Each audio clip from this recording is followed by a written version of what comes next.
the Detroit Lions against the Tampa Bay Buccaneers. Live from Tampa Stadium, the Buccaneers and the Lions. This Tampa Stadium will also be the site of Super Bowl 18, which you can see right here on CBS Sports. Our game time temperature, 58 degrees under hot and humid skies. It is a sunny afternoon. Hello again, everybody. I'm Jim Kelly, former New York Jet. John Dockery alongside. He wears a Super Bowl ring. That's where these two teams, in fact, everyone else in the National Football League would like to get to. As far as the Bucs are concerned, a 4-0 preseason, the only team in the NFL to do so. But for head coach John McKay, more important than that, a big decision at quarterback. Jim, exactly. A couple of things to remember, of course. Preseason is indeed only preseason. The quarterback, Jerry Golsteyn, can he do it? We'll find out. But I think the sharing of responsibility on the offense is the biggest difference on this team. They used to rely on Doug Williams. He's gone now. That's the biggest difference. And for the Lions, head coach Monty Clark now in his 6th season with Detroit. It's the calmest camp since he's been with the Lions. And there's good reason. There's a new optimism, some new excitement as well because of their starting fullback James Jones, the #1 draft pick. In fact, talking about their draft, the top 7 choices have all made the team. Exactly. Monty Clark is finally giving his image to this team. He wants a hard-working, no-nonsense image. A lot of the faces are gone. James Jones, a #1 draft choice at fullback, the one he's been looking for a long time to go with Billy Sims. Many have compared him to a young Franco Harris. He can block, he can catch, he can run. And the tandem of Billy Sims and James Jones, potentially one of the most exciting in the NFL for many years to come. They're just about ready to kick off, Jim Kelly, so let's do it. All right, Doc, James Owens, 26, is to the far side of your screen. Michael Morton, #1, is to the near side. And kicking off is Eddie Murray, #3 for the Detroit Lions. The 1983 NFL season on CBS is underway. It goes into the end zone. It'll be 1st and 10 for the Tampa Bay Buccaneers at their own 20-yard line. So Eddie Murray, one of the best kickers in the National Football League, booms it long and deep. There's no return, and there's the offense led by, what a Cinderella story, Jerry Golsteyn, #11.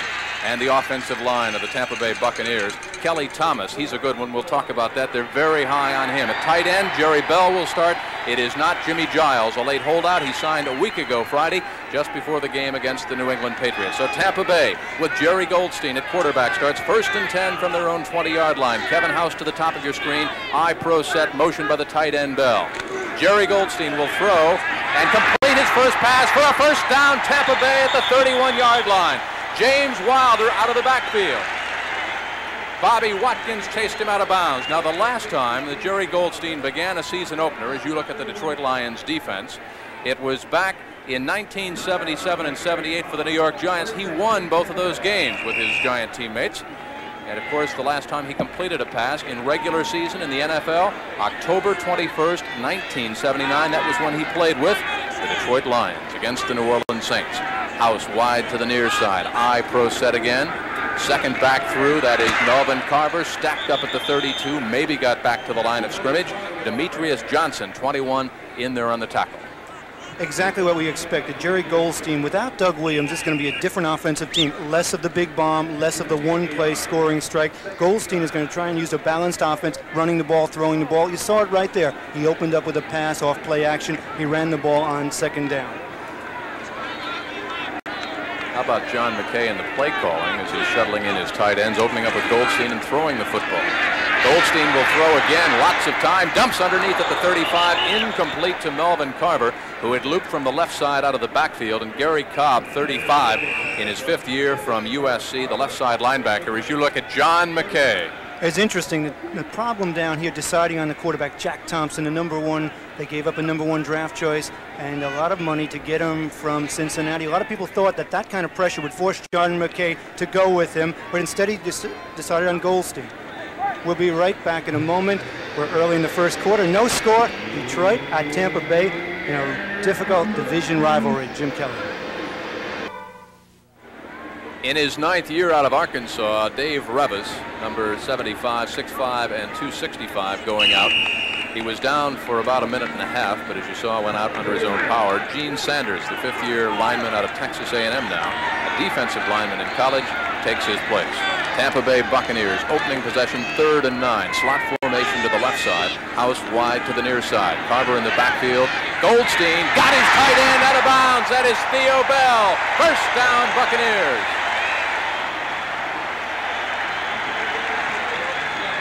Showed a lot of poise, Golsteyn did. He got a little bit of pressure. Bell was doing a deep route. Watch Golsteyn here. Stands in the pocket very well. Blocking breaks down early, gets rid of the ball. Thrown beautifully outside. Bell makes a completion for the first down. Golsteyn now 2 out of 3 in the passing department. In the preseason, Jerry was 66 attempts, 40 completions, 474 yards. He completed 60% of his passes, 3 touchdowns.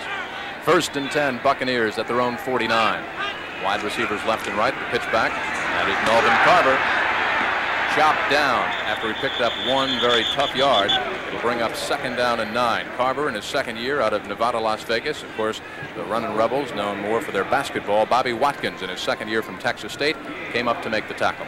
And Melvin Carver has had a good preseason. He was tops on the team in rushing and had 170 yards and 4.5. There's Monty Clark in his 6th season. And Monty, as he told us, was very, very relaxed and is excited about this young team. I think this is a very, very important game because they're not sure whether they're going to be a good team, an average team, or a bad team.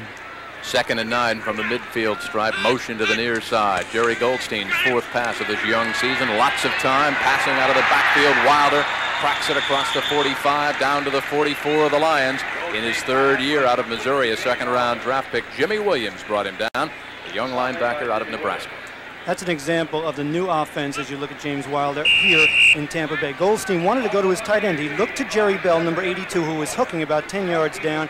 He was covered. He came to his back, and the completion was good for the 3rd and short yardage. Golsteyn now 3 out of 4, 34 yards. Obradovich, the 9-year veteran out of USC, in there for John McKay as he shovels the play in with his tight end. Slot formation to the left side. 3rd and 3. Golsteyn will fire for it. Out of the backfield. Extra effort gets it. James Wilder stopped back at the 39-yard line, busted across the 40 and picked up the 1st down. The man he got free, Gary Cobb. You don't hear much about James Wilder as Golsteyn goes back to pass again. He went to his secondary receiver. Wilder, an excellent pass receiver last year, had 53 catches for 466 yards. Terrific in preseason also. You don't hear much about him, but he's one of those complete fullbacks who can catch the ball. As you see his stats up there, 8.8 average, 1 touchdown last year in receptions alone. 3 receptions, 25 yards early on this opening drive. I-pro set. Golsteyn will throw on 1st down again. He's got the hot hand over the middle, complete, and then dropped at the 14-yard line. Kevin House, the 4-year wide receiver out of Southern Illinois. Demetrius Johnson on the coverage, but you can't fault Jerry Golsteyn. That ball was thrown right in there. And you sense that he has the hot hand. Last week against New England, he got the ball 4 times. He scored 4 touchdowns on the first 4 possessions. This ball thrown by Golsteyn is just a post pattern to Kevin House, the big play receiver. He can't hold on to it. It's thrown low. Only the receiver can actually throw it in a good spot because only the receiver can make the reception. No chance of an interception. Could have been caught. Golsteyn is hot. Kevin House wide to the left side. Gerald Carter to the near side. Golsteyn barking signals. 2nd and 10. Tampa Bay at the Detroit 37. Bobbles the snap. A little bit of a timing miscue, but James Wilder turned it into a big gain. Williams made the tackle. Good blocking over on the right side by 70, Kelly Thomas and Sean Farrell, 62, as they almost had a fumble on the snap exchange between Wilson, the center, and Golsteyn, the quarterback, right there. Exactly. Good second effort by Wilder after that exchange problem. Fortunate for Tampa Bay, no fumble. They're in good position. 3rd and less than a yard. Wilder in the preseason, 19 carries, 55 yards. 3rd and short, double tight end, now triple tight end alignment for the Bucs. Carver chopped down, very close. His knee went down at about the 31-yard line, but no contact was made by the Lions. He got back up and got it maybe back to the line of scrimmage. It'll be 4th and about half a yard. Interesting play call now. You've got Bill Capice, and I've got to believe early in this football game with the momentum the Bucs have right now, John McKay is going to go for it. It's an interesting call, and the momentum they have coming out of preseason. They're 4-0. They're hot. They have a new quarterback. Boy, would they love to get on the board early. This measurement might be closer than we think it is. He got back up, tried for the 1st down. I think it's going to be really close.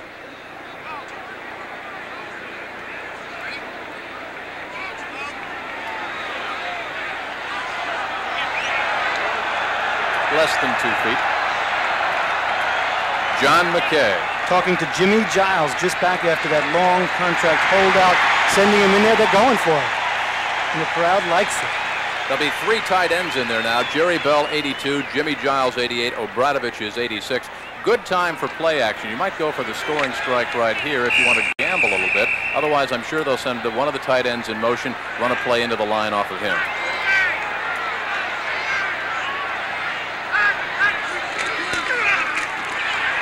They stack him up, Melvin Carver, and when they unpile, I believe they'll probably have to call for another measurement. The referee, Gordon McCarver. Fantetti in there in the tackle for the Lions. I think one of the reasons that John McKay went for that, he has tremendous respect for his right guard, number 62, Sean Farrell, second year out of Penn State, a #1 draft choice, and Kelly Thomas, 2 big studs on the right side. That's the spot they went over, so we'll wait now for the measurement. No measurement. They didn't pick it up. The Lions offensive unit trotting out onto the field right now. Well, now the chains do come out from the far side as McKay asked for the measurement. John McKay, what a story at USC. 4 national championships when he was the head coach of the Trojans, and you can see they picked up maybe the length of the football and was shy of first down yardage by exactly that much. And you look at the brain trust of the Detroit Lions there, Monty Clark, former Dallas Cowboy, Cleveland Brown, and San Francisco 49er. Eric Hipple will take over the Lion offense when we come back. It'll be 1st and 10 for the Detroit Lions. We're scoreless early in the first quarter.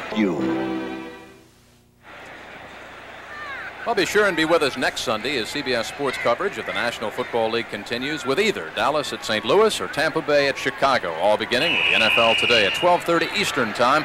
Check your local listings for the game in your area. Cowboys, of course, open up at RFK Stadium in Washington tomorrow, the same stadium that their season ended in. St. Louis opens up on the road this afternoon. They're at the Superdome in New Orleans. Hipple completes his first pass to Leonard Thompson, and he's very close to first down yardage before Scott Brantley, 4-year linebacker out of Florida, brought him down. And it's interesting talking to Hipple yesterday. He told us, well, we think we're going to throw the ball. As you look at Billy Sims and James Jones, the big fullback we talked about, Hipple said he's going to throw the ball, and John Holt, number 21, may be the man we'll work on. He opened up with a pass, good offensive line, solid. Keith Dorney, the big man, at tackle for Detroit Lions. Nichols to the far side, Thompson to the near side as Hipple and Lions pick up 13 yards on their first possession. Inside, that is Billy Sims, the 4-year outstanding running back out of Oklahoma. First-round draft pick, of course, back in 1980. Now let's take a look at the Buccaneers defense, anchored, of course, by the veteran nose tackle Dave Logan, and he's a good one. Leroy Selman, Tampa Bay's first ever draft pick, and John Cannon on the other side, and the Bucs are very excited about him. All you've got to say is Hugh Green, linebacker, and of course the tradition of Tampa Bay's defense speaks for itself. Cotney, Washington, and Holt, and it's a young secondary that John McKay expects to be tested here this afternoon by the Detroit Lions.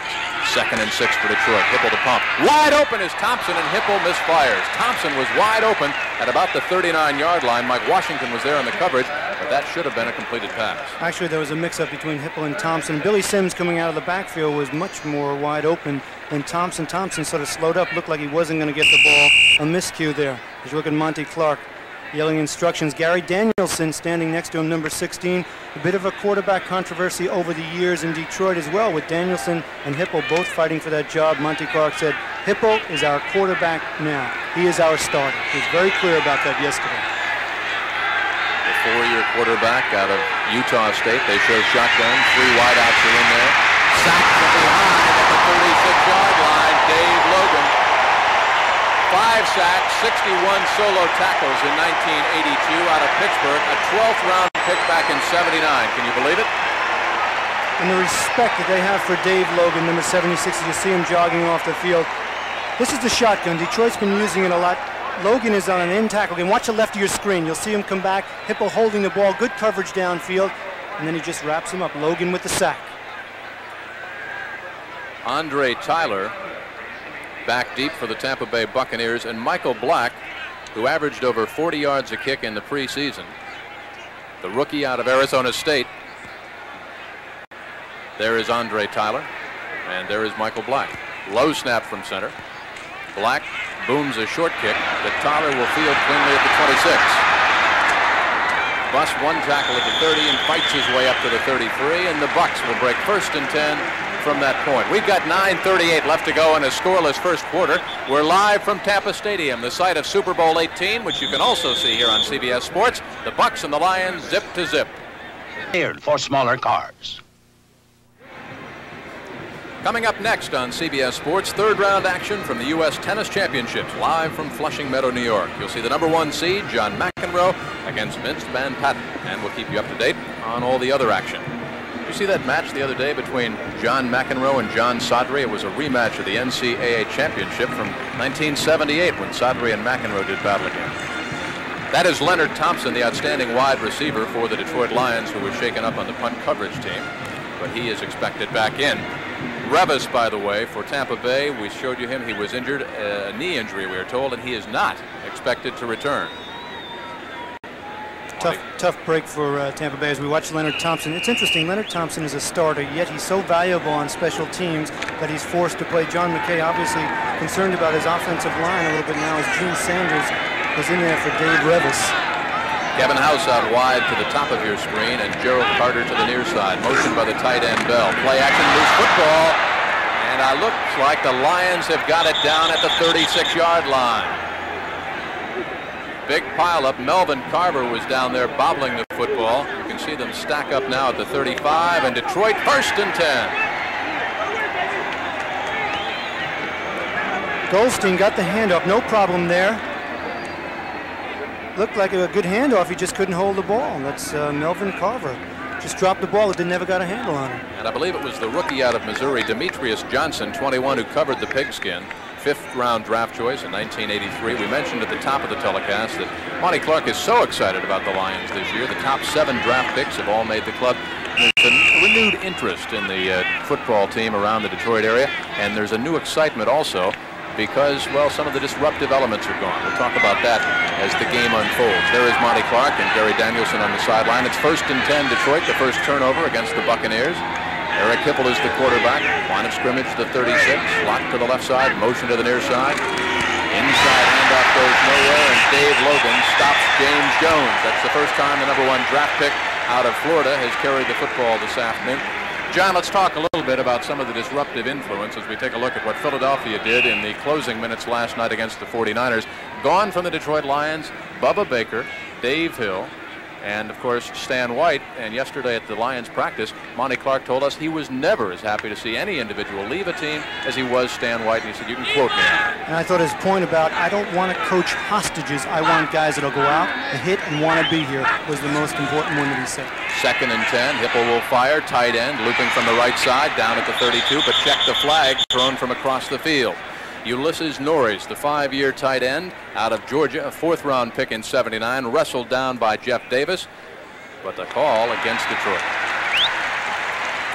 Ulysses Norris, of course, is starting for David Hill, who was traded to the Rams. Last year, he only caught 3 balls for 44 yards. Preseason, not bad, 8 catches for 62. A lot of burden on this man, a terrific athlete, 6'4", 232, a good target to throw to. They think, and Larry Seipel was telling me yesterday, the receiver coach, that maybe they lose a little bit on blocking because Hill was lower, had better leverage as we listen to the referee's call. Pass interference, number 80, offense, repeat. Again, it brings up 2nd and 21. Speaking of Hipple, we had a soda with him late yesterday afternoon, and we asked him about Ulysses Norris, and he said, good blocker, good hands, good concentration.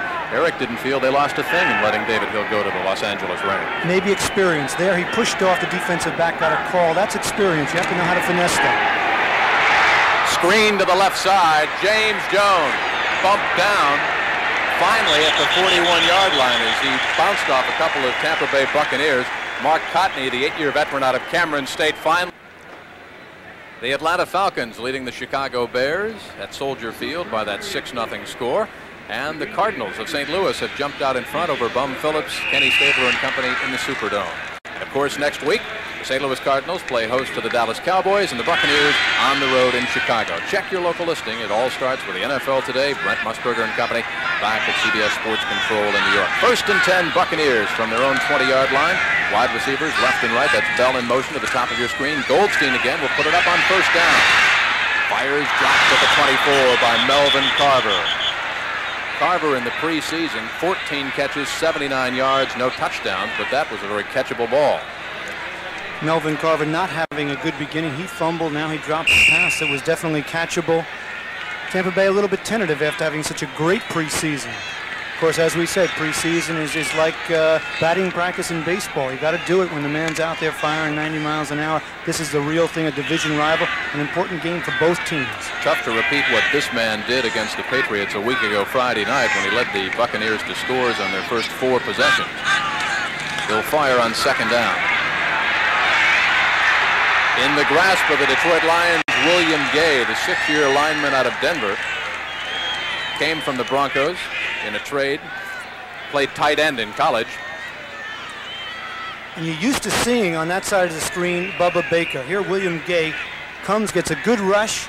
Golsteyn's holding the ball, comes right up the middle, makes the sack. And of course they were worried about Bubba Baker leaving and William Gay stepping in. Of course people remember Bubba Baker back in 1978 when he led the NFL with 23 sacks. They think William Gay can replace him.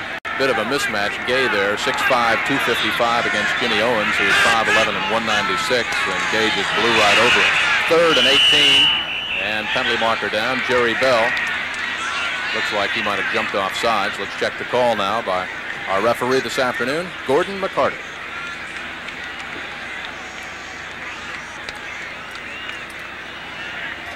False start, left side of offensive line. I would say Jerry Bell at 6'5" and 230 represents a pretty good chunk of that left side. What do you say, Doc? Very large chunk. And a large shoes to fill. Jimmy Giles, we mentioned, just back. Of course, he's the all-pro tight end. False start, left side offensive line, still 3rd down. Giles told you yesterday, glad to be back. All the distractions now are behind him, and he figures he can work his way back into shape in about 2 weeks. We expect to see Jimmy Giles today. Maybe the biggest problem coming back after a holdout is the hitting shape. 3rd and 23 from the 7-yard line. This series started at the 20. Bucks are backing up, and Golsteyn will fire from his own end zone. And down he goes in the grasp of the Detroit Lions. That will be a safety. Detroit jumps on top, 2-0. Doug English and William Gay sacking Golsteyn in the end zone. Watch Doug English, number 78. Hard rush, beats his man right inside, gets double teamed, and then the center, number 650, Steve Wilson, goes to help someone else, leaves English free. English brings him down for the sack and the safety. John, got to question Jerry Golsteyn there. Why not dump it off into the flat, get rid of the football in the face of that awesome rush? We'll answer that question when we come right back. We've got 7:04 left to go in this first quarter. The Lions score first on a safety. Van Patten. And of course, we'll keep you up to date on all the other action. Robbie Martin, number 83, back deep for the Detroit Lions. Frank Garcia, the punter of Tampa Bay, the rookie out of Arizona State, who averaged almost 43 yards, gets the free kick from the 20, and he gets a high kick away that Martin will field at the 31.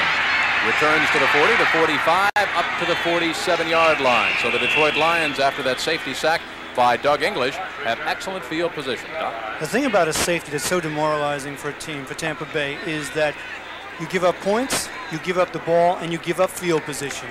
Now Detroit has the ball again on the 46-yard line, almost at midfield. Great field position. You're down 2-0. Your offense doesn't get another shot, so it's really a demoralizing play, a safety.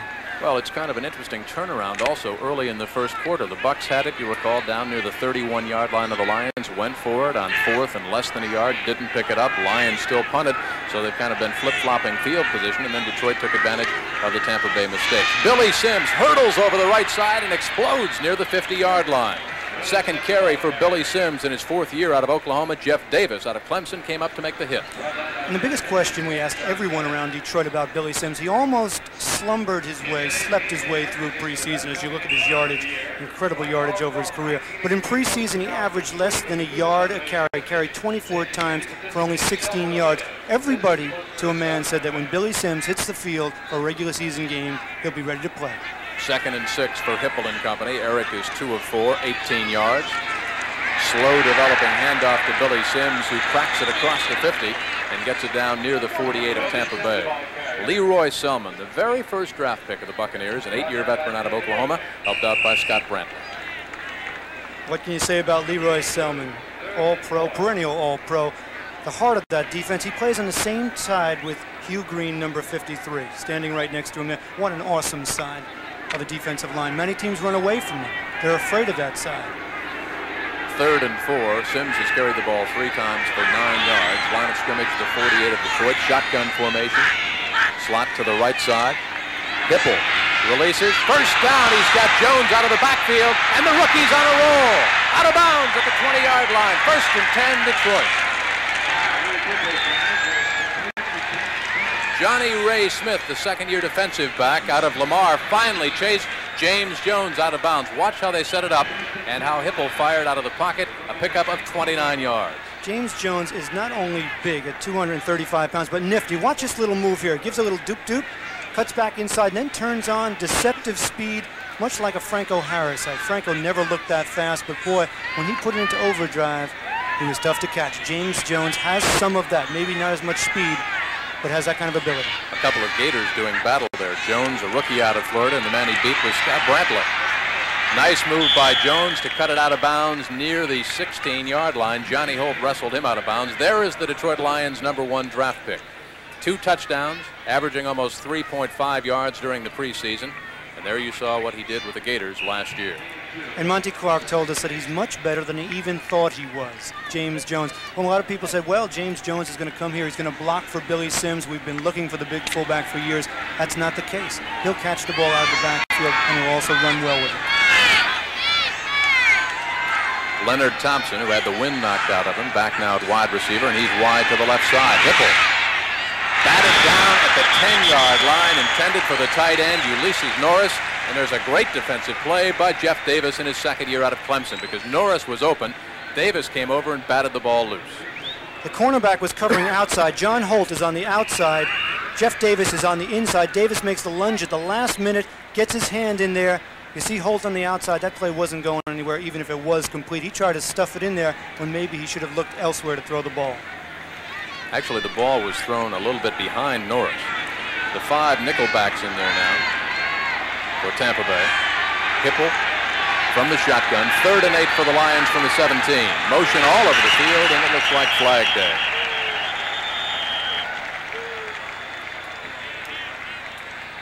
Now, what Tampa Bay will do, Doc, as you know, they stick with a 3-4 defense. They go to a 4-man front, 2 linebackers when they get into that nickel-back situation. The advantage of that, as we listen to the referee. Most of the offensive line. Most of the offensive line. Didn't pin it on any one man. The advantage of having 4-man rushing is that you get pressure on the quarterback, and you still have room for a nickel back if you use 2 linebackers. So you're getting coverage and you're getting pressure. The best Offense, still 3rd down. The best of both worlds, Jim. Gordon McCarter getting a lot of airtime. 2 penalties, 15 yards against the Lions. The Bucs have been backed up once for just 5 yards. So now it's 3rd and 13. Hipple, slot formation to the right side. Thompson to the bottom of your screen. Nickel back in there now for Tampa Bay. Hipple got room to run. Almost gets decapitated at the 16-yard line, and a flag is down, and the Bucs can't believe it. Johnny Smith out of Lamar almost took that man's head off. And Jim, that's the call. Look at Hugh Green. Look at Hugh Green.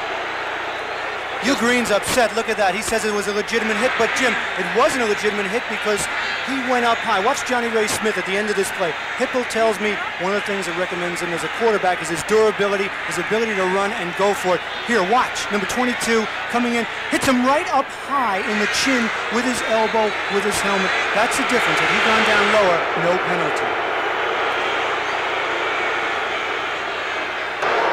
Personal foul. Unnecessary roughness. Blow to the hip. Number 22 defense. First down. Take another look. All right, and watch and see if the first tackler right there, Logan, doesn't actually begin to pull down Hipple. Now here's the hit. He pulls him down just as the elbow goes up. Under the chin, under the face mask, unnecessary. Of course, as a defensive back, when you see that quarterback running, you want a piece of it. That was too much. First and goal for the Lions from the 8. Double tight end alignment. Wide receiver to the top of the screen. Billy Sims chopped down at the 10. Jeff Davis, who's playing an all-pro kind of game here in the first quarter, has made his 4th solo tackle. Now, over the years, we all know that Tampa Bay has lived by their defense. They've been in the playoffs 3 of the 4 years. Main reason was Doug Williams and a fine defensive team. Last year, they were ranked 3rd in the NFL in defense.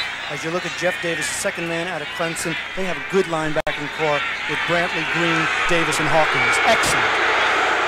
As you know, John, 3rd in the NFL in overall defense, but somewhat suspect at times against the pass. Let's see what Hipple comes up with now on 2nd and 10. Slot to the right side, he'll throw. Blitz. Behind the intended receiver, Norris, who was cutting from the left side. The wide receiver, Thompson, was crisscrossing in the end zone, but he couldn't get to it. And Hipple and the Lions now look at 3rd and 10. Hipple did well to get away from the rush of number 52. Scott Brantley came on the blitz up the middle. No one picked him up. Hipple sidestepped him. Got to have mobility. And Monty Clark's wondering, in this situation, what do you do with the ball? I think you put it up in the end zone, maybe get it back out of the backfield, try to go for that touchdown. Of course, he's got the rifle like Eddie Murray over there on the sidelines, the outstanding place kicker for the Detroit Lions. And this for Murray would be a mere chip shot. He was booming him through yesterday at the Lions workout from about 60 yards away. Fumble on the snap. It's covered by the Lions. Homer Elias out of Tennessee, the left guard, fell on the football. That's a break for Detroit. Tampa Bay had an opportunity, and now we'll see that man, Eddie Murray. It's interesting. Homer Elias was pulling on that play, ran by, saw the ball, and said, whoops, maybe I better get back. As you look at the orange crowd here in Tampa, almost a full house on a beautiful 88-degree day. Is it 2 weeks from today when Tampa Bay is here and it's Orange Day where everybody will be wearing orange?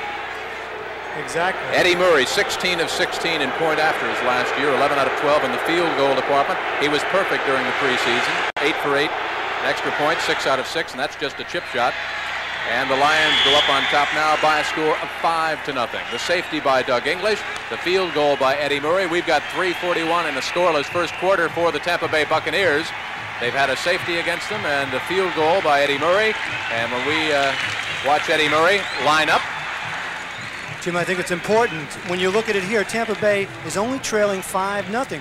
1 touchdown, 1 score puts them ahead of Detroit. Detroit's been working. They got that safety. They moved the ball well with the help of a penalty here. And now they're leading 5-0. And Murray seems to be a problem with his arm. I don't know how a place kicker would hurt his arm, but Murray seems to be holding his hand. Maybe if Leroy Selman or Hugh Green ran into you. This telecast is presented by authority of the National Football League. It's intended for the private use of our audience. Any rebroadcast or other use of this telecast without the express written consent of the Tampa Bay Buccaneers and the National Football League is prohibited. The Bucs go 43 yards in 10 plays. The Lions go 43 yards in 10 plays, and they use 3:26. Let's take a look and see exactly what happened to Eddie Murray. Perfect on the kick. Oh, yes, he does take a shot. Yes. Number 24, Thomas Morris from Tampa Bay came in, hit him a little bit late. Could have been a penalty. It's amazing what our director, John McDonough, can do when you give him that replay machine, isn't it? There are the deep backs for the Tampa Bay Buccaneers. James Owens, 26 to the top of your screen. Michael Morton, number 1 to the near side. And Murray, after that field goal, will kick off from the 35. Lions lead 5-0. 3:41 to go, first quarter. Didn't get all of this one. Morton will field at the 8. Slithers forward to about the 24. And Jerry Golsteyn, the young quarterback, will start 1st and 10 from that point. And you can see Murray is still bothered in that left arm and in the wrist vicinity. I think it's important as you watch Murray leading. Fortunately, he doesn't kick with his arm. It's important as we look at some scores coming up here. Atlanta leading Chicago 6-0. Dan Henning, first year as head coach. Minnesota 7-0 over Cleveland. I think Minnesota is going to be one of the teams to beat in the Central Division. Houston, Eddie Biles, job on the line, leading Green Bay 10-7. That's amazing. I formation now for Golsteyn. Second man through. Melvin Carver bowls his way up near the 28. Brings up 2nd down and 8. Running over that right side with the blocking by Kelly Thomas and Sean Farrell. Gary Cobb, the 5-year linebacker out of USC, came up to make the tackle. Next week here on CBS, it all starts with the NFL today. The Dallas Cowboys and the St. Louis Cardinals, and then the Chicago Bears playing host to these Tampa Bay Buccaneers. It all starts at 12:30 Eastern Time. Check your local listing. And St. Louis against Dallas is really tough at home. 4 of the last 9 times they've played, the Cardinals beat the Cowboys. in St. Louis. 7 of the last 9 games between the Cardinals and the Cowboys have been decided by a field goal or less. Second down, 8 yards to go. Wide receivers left and right. Golsteyn over the middle, wide open, the big tight end, Mark Whitty. He's up near the 39, and that's a first down.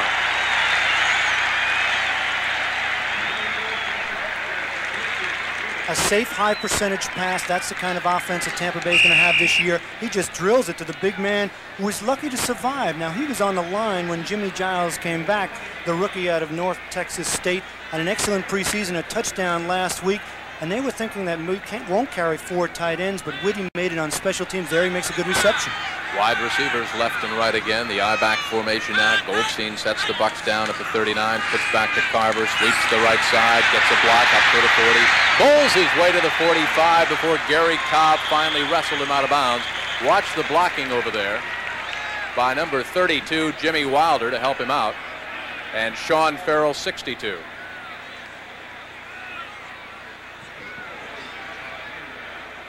The old I pitch. How many times have we seen John McKay do that? Student body right, student body left. O.J. Simpson, Ricky Bell. Here the pitch. Wilder leading. Gets a good block on Fantetti. The middle linebacker makes the difference. Good running by Carver. First and 10 for the Buccaneers. They trail it 5-0. Wide receiver out to the near side. That's motion by Andre Tyler. Carver gets a block from Farrell. Maybe a yard. Heck, it worked once. Why not try it again? That time Detroit was ready. Hardly any gain. Fantetti, the 7-year middle linebacker out of Wyoming, along with Gary Cobb.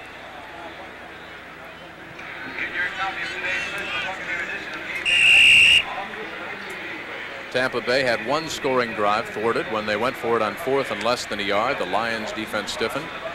Detroit took over. Then the sack by English in the end zone of Jerry Golsteyn. And you might have seen Mark Whitty come into the game. John McKay is sending in his plays with his tight ends. Whitty, Obradovich, and Jerry Bell in there now. The backs are split, Owens and Carver. Owens gets the call. Very Wilder. That is Wilder stacked up, and the fans are going to get on McKay for his play calling on short yardage situations. That's the second time that they've failed. Out of Missouri, Jimmy Wilder, the 3rd-year running back. 2nd-round pick back in '82, tackled by Curtis Green for the Lions. They're very high on him on that left side. Exactly. Curtis Green, replaces Dave Purify. New faces on that defensive line. Purify gone. William Gay replacing Bubba Baker. But still a good one. Green is quick and as fast as any defensive lineman. Not that big, 6'3", 250, but a good one, 3rd year out of Alabama State. Talked to Doug English, who also anchors that defensive line, yesterday at the hotel, and he said a lot of the Lions in that defensive unit are simply tired of mediocrity. You heard the gun. That's the end of the first quarter. The Detroit Lions have a safety and a field goal. Tampa Bay has nothing. We'll come back with second quarter action with Jim Kelly and John Dockery. Welcome back to Tampa Stadium here in Tampa, Florida, where the Buccaneers are on the short end of that 5-0 score to the Detroit Lions. A safety when Jerry Golsteyn was sacked in the end zone by Doug English, then a 29-yard field goal by Eddie Murray. And that's the 5-0 count the Lions enjoy right now. That's Robbie Martin, 83 back deep, and that is Frank Garcia, the rookie out of Arizona. Awaiting the snap. In the first down department in that first quarter, the Lions had 3, the Buccaneers had 4. And we'll pick up on those stats after this Garcia anticipated punt. The line of scrimmage to 46. Good snap, and Garcia this time gets a beauty away, chasing Robbie Martin. In fact, Martin will just let it hit on the field. It goes on into the end zone. Boy, they had a great chance, Doc, and that's where specialty teams are so important. Exactly. That ball, Robbie Martin was right. If a ball hits inside the 10-yard line, most coaches say stand at the 10-yard line. If you have to back up, let it go. That ball hit, and it stayed where it was, but Tampa Bay wasn't able to knock it out in the field, so it's a touchback.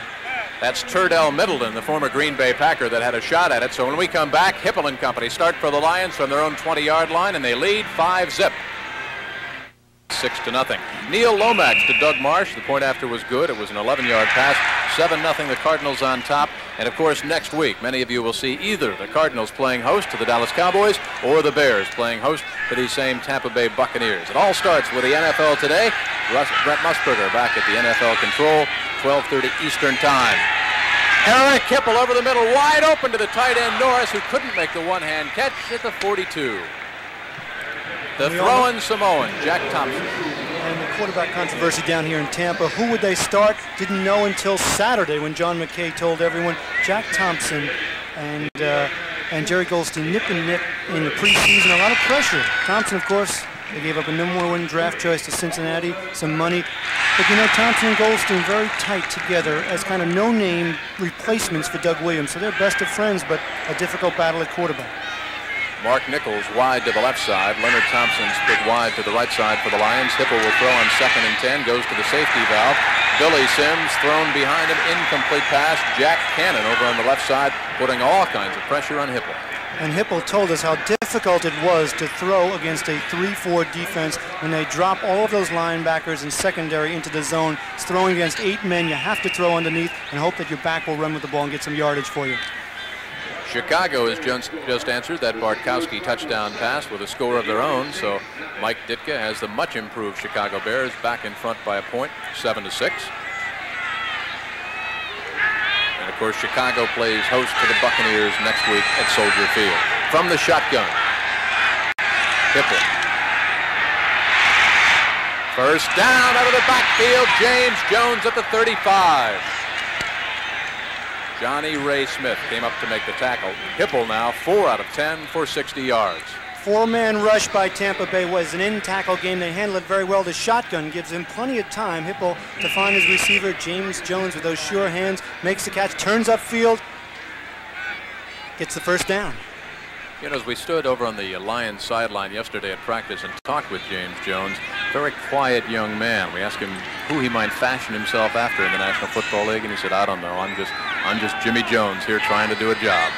He already has 3 receptions for 49 yards.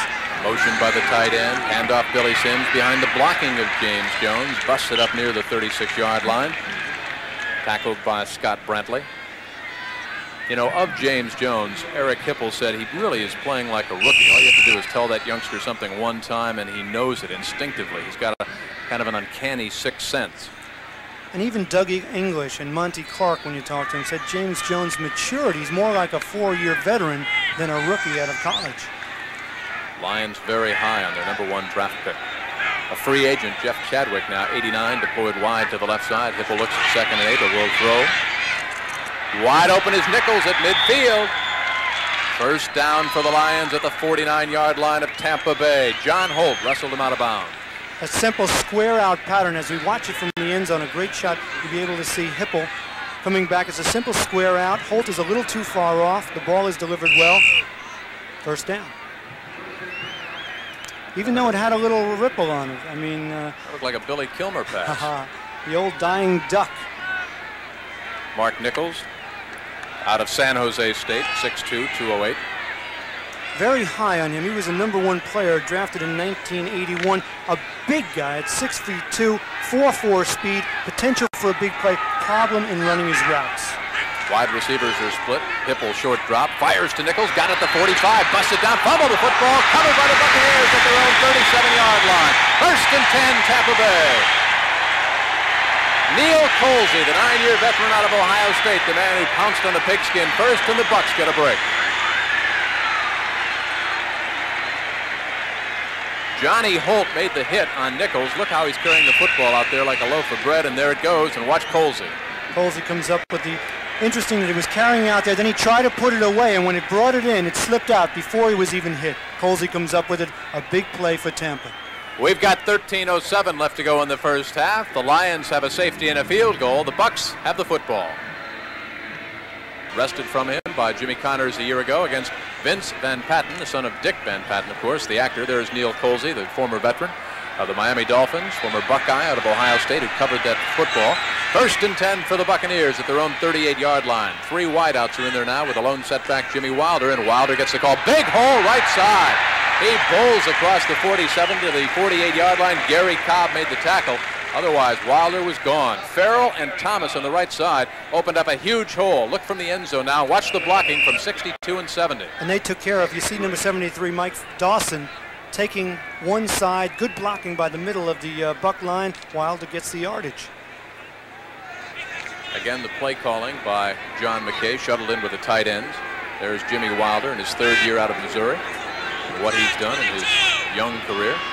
5 pro set now. Long count by Golsteyn, 2nd and short. They need 3. They get maybe all of it. Melvin Carver approaching the 47-yard line. Doug English, the 7-year lineman out of Texas, came up to make that tackle. Around the NFL today, Minnesota has gone on top over Cleveland by a score of 10-0. And Houston now watching Green Bay come back. The Oilers led early, and the Rams against the New York Giants leading by a field goal. Saints coming back against the Cardinals. Kenny Stabler, I think he even shaved this year. Don Shula's Dolphins out in front in Buffalo. Kay Stevenson, the first-year coach there, and the Bengals beaten badly in the last preseason game by the Detroit Lions, falling behind Al Davis's Oakland Raiders. Look at the Colts against the Patriots. Baltimore 0-8-1 last year. Motion, that's Carver. Wilder with the football. Picks up 3 very tough yards on that right side. Curtis Green came up to make the tackle. I said all along the Colts were not going to be the worst team in the National Football League. They improved themselves with a couple of trades, even though John Elway didn't want to play in Baltimore. They still have their problems, though, Jim. But they've got so many draft picks from last year, and again, Frank Kush now in his 2nd season. And the Patriots, they've got a 2nd-year coach, Ron Meyer. Trouble in paradise up there in Patriot land. Shelby Jordan refused to put on the pads after ordered to by Ron Meyer the other day. Ron Meyer said, "See you later." 2nd and 5. Nothing doing on that left side for Carver. Fantetti out of Wyoming came up, plugged the hole. You get the feeling that coaches around the NFL have had enough of some of the problems off of the field. They're really interested in players that will come to play, much like Monty Clark told us yesterday. He doesn't want those problems. He's glad, as you look at John McKay, he's glad that some of the guys have gone, like Stan White and Bubba Baker and Hill, so they can get down to playing ball. Same thing with Shelby Jordan up in New England. John McKay, you saw on the sideline there. When he took over at USC, Ike was president, and the Russians were just sending up their first Sputnik. 3rd and 4. Golsteyn under pressure. Down he goes back at the 43-yard line. William Gay out of USC. Doug English out of Texas said good night. Always a good rush from the Silver Rush. Of course, there are different guys in there. Gay playing well. But that's one of the problems at Golsteyn. I mean, it's a question here, as you look at Gay leaves the field, is whether Jerry Golsteyn, who only 2 years ago was playing in the minor leagues, can come back and lead a team, a contender, to a playoff spot. Bill Parcells making his Giant debut. You saw New York ahead of the Los Angeles Rams, and John Robinson making his Ram debut, coming over from USC. Asked him out in Los Angeles a couple weeks ago the biggest adjustment he had to make going from the college game to the pro game, and he said all I had to do is drive on a different freeway. Robbie Martin fields at the 18. Stutter steps forward up near the 27. About 9:19 left to go before the half at the Superdome. Wayne Wilson has pulled it in from about 2 yards out, and the Saints have now drawn even with the St. Louis Cardinals, who jumped out in front on a Neil Lomax to Doug Marsh scoring strike of 11 yards, and the Bears have gone up on top over the Atlanta Falcons as their first-year coach Dan Henning makes his debut. Of course, coming up next week, the Cardinals play host to the Cowboys in Tampa Bay on the road against the Chicago Bears. Check your local listing. It all starts 12:30 Eastern Time. The NFL Today. Motion from the near side by Mark Nichols. 1st and 10 Detroit at their own 27. Pitch back fumbled by Billy Sims, but the veteran out of Oklahoma covered the ball and may have wrestled it forward up across the 25-yard line. Neither team taking control of this game at the moment. Both teams having problems, fumbles. Mark Nichols fumbled before. Colsey recovered. Tampa Bay couldn't take advantage there. Billy Sims can't hang on to the ball, recovers it himself. Both offenses not showing that sharpness that both coaches would hope for. Of course, Tampa Bay very sharp in the preseason. Detroit up and down. Coming up at halftime, that special story of Art Schlichter and his problems. It'll be an exclusive interview done by CBS Sports' Charles C. Canty. Of course, you're all very familiar with her outstanding work on horse racing coverage in the NBA. Underneath, Mark Nichols bowls over one buck and maybe gets back to the 30-yard line. Scott Brantley, 52, came up to make the hit, and it'll bring up 3rd down and 7 for the Detroit Lions. A simple underneath pass by Eric Hipple finds Mark. The backs and tight ends clear out, and you come back underneath with your receiver as Monty Clark talks to Ulysses Norris on the sidelines. Very simple pattern. Monty Clark in his 6th season as the head coach of the Detroit Lions. A great believer in the work ethic, as we sat up in his suite at the hotel yesterday. Leonard Thompson over to the left side. Nichols to the near side from the shotgun on 3rd and 7. Underneath, wide open is Billy Sims. First down for the Lions at the 40-yard line. Hugh Green made his first solo tackle of the afternoon, and Sims is slow to get up.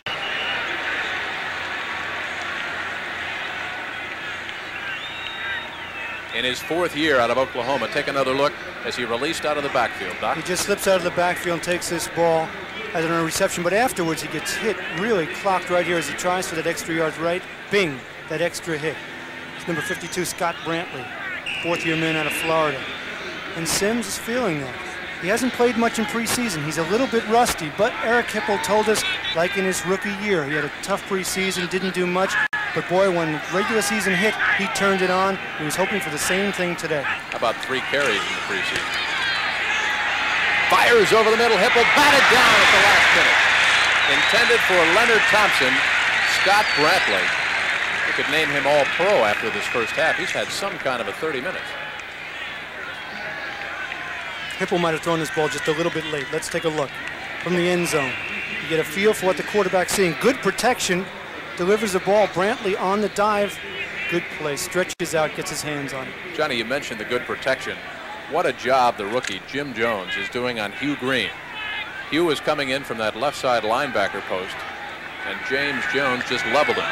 Sims now 6 carries for 70 yards for the Lions. 2nd and 10, Detroit. Hipple will throw. Underneath, needs a block, and now he's got a convoy and chopped down. A good arm tackle at the 42-yard line. Scott Brantley again.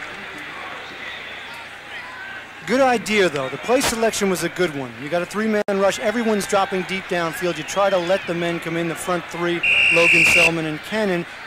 Throw the screen. Hope that the deep men are so deep that they won't have time to recover and you'll get some yards. Didn't work because Scott Brantley, number 52, is there again. There you see the 3rd down conversions for the Lions as they're looking now at 3rd and 6. You know, Billy Sims has had 14 100-yard games in his 3 seasons in the National Football League, but he's never rushed for more than 76 yards against Tampa Bay. He's got 6 carries, 7 yards here today. Batted down at the line of scrimmage, and Hipple didn't know where the football was. Dave Logan, guess who? 5 years out of Pittsburgh. He's only 6'2", 255, but that man right there batted that ball loose. Perfect size for the nose tackle, resembling a fire plug. You want him squat and quick. Those are the men that have to take the punishment, take on 2 blockers. Here he gets that right hand up in the air. Hipple sees it, tries to pull the ball back, but can't. It slips out of his hand for an incompletion. He batted the ball loose while Don Greco was throwing a pretty good block on it. Andre Tyler.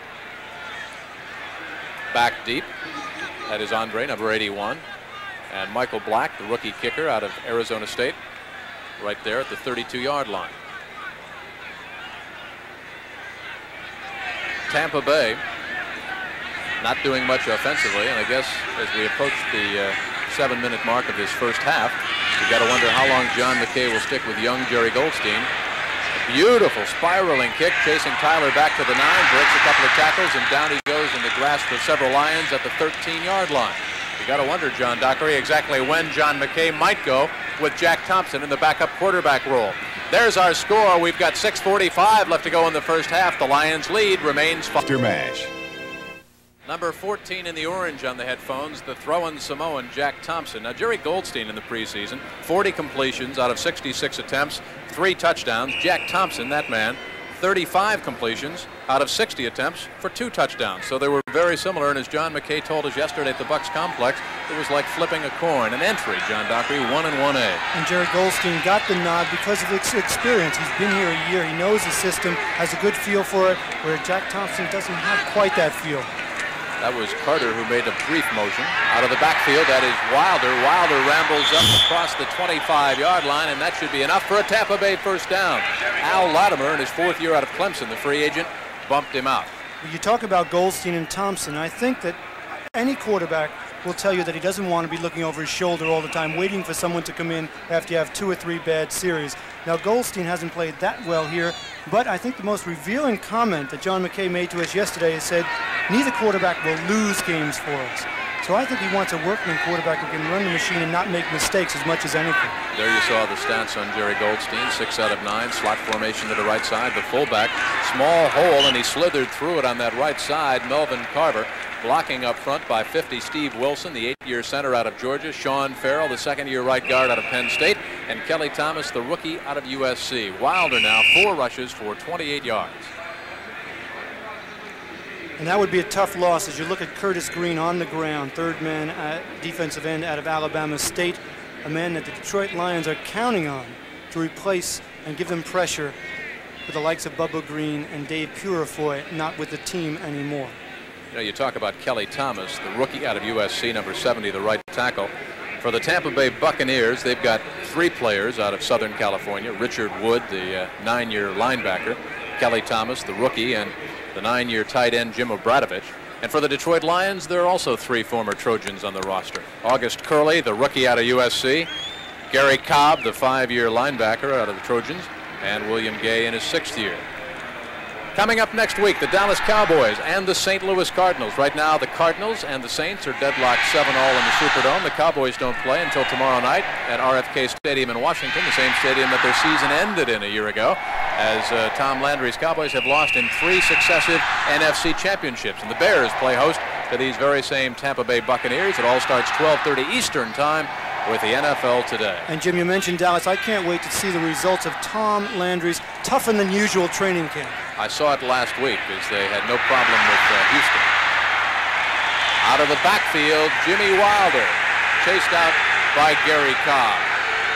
You get a sense now that Golsteyn has control of his offense. He's mixing the plays, he's running, he's passing, he's hitting his backside of the backfield. You get a feeling of maybe momentum building up at the moment. You know, it's interesting, too. Let's pick up on preseason with John McKay and the Bucs. 4-0, the only team in the NFL to go that record. He said a week ago before the Patriots game, it's only a preseason game. It doesn't mean that much. Okay, but your last regular tune-up game, that's when you want to do a little fine-tuning. The Bucs scored in their first 4 possessions. Now I'll tell you what Tom Landry did a week ago. Golsteyn, 7 out of 10, 74 yards, looks at 1st and 10 from his own 40-yard line. Slot formation to the right side. Stutter step by the fullback. Quick out and audible right there by Golsteyn, incomplete to Gerald Carter. Last week, the Houston Oilers came in for the bragging rights to Texas, and Tom Landry led 14-0 before the Oilers even knew they were in a football game. Late in the game, when Houston went out in front on a 105-yard kickoff return, Cowboys got back in it. Who do you think came back in? Too Tall Jones, Harvey Martin, Randy White, Danny White, all right, Drew Pearson. And they say preseason is meaningless. You got not it. in Texas. And not for either of these teams. Remember, Detroit last week beat Cincinnati badly, and Tampa Bay, as you mentioned, handled New England very easily. 2nd and 10. House in motion. Golsteyn underneath. Caught by Kevin House up near the 47-yard line. That'll bring up 3rd down and about 3 yards to go. Bobby Watkins, 2nd year out of Texas State, comes up. Take a look now at the isolation on Kevin House. Kevin House in motion, turns upfield, reads his receiver. He read the defensive back, so he broke outside. The ball was delivered as Golsteyn was being dragged down by a Detroit defensive lineman. All right, now, John, after this next play, talk a little bit about Boyd Dowler, who has become the quarterback coach, former wide receiver, of course, for Green Bay, and what he has meant not only to Golsteyn and to Thompson, but to the wide receivers of Tampa Bay in terms of reading those routes. Golsteyn on 3rd and short will throw for it, fires underneath, got his man, Gerald Carter. That's a Tampa Bay first down across midfield. Bruce McNorton came up to make the tackle. You're watching an offense here as Carter comes across to make that reception is more of the typical NFL offense, the quick, controlled passing game. High percentage passes. And you talk about Boyd Dowler. He has his receivers, when they come off the line, reading the defensive backs, the same as the quarterback's doing. So they have all kinds of options after the ball is snapped. That's the way it's done in the NFL now. In the old days with Doug Williams, it wasn't like that. They try to go downtown for the big bomb, and that was their main offensive weapon. And John McKay at practice the other day was very quick to credit Boyd Dowler with improving his receiving corps. Big hole left side. James Owens behind the blocking of Snell and Sanders. Sanders in there. Revis is left with a knee injury. And Wilson the center. And again, it's McNorton who came up to make that tackle.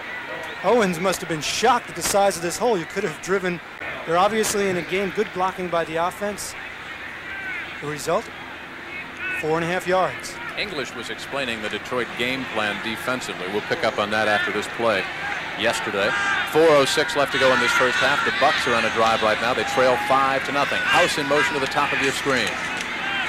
Little swing pass. One-on-one for James Wilder. Loose football, but after the whistle blew, it's still Tampa Bay's football. All right, talk a little bit about the Detroit front four and what Doug English was explaining. They will never really go head-to-head with the Buccaneers defensively. They really don't want it. They're in a straight 4-3 with each man and a halftime. Art Sleester, special Chelsea Canty report on Sleester's problems gambling, exclusive interview. But if Doug English and the front four from Detroit line up head up on the offensive tackle and ends, you're going to see a lot of end tackle games. Nobody wants to play it straight. See, there's a man on center right now, number 73, Mike Dawson. That means they'll probably play it fairly straight. No, there is a game. Golsteyn needs 5, rifles the ball incomplete at the 40.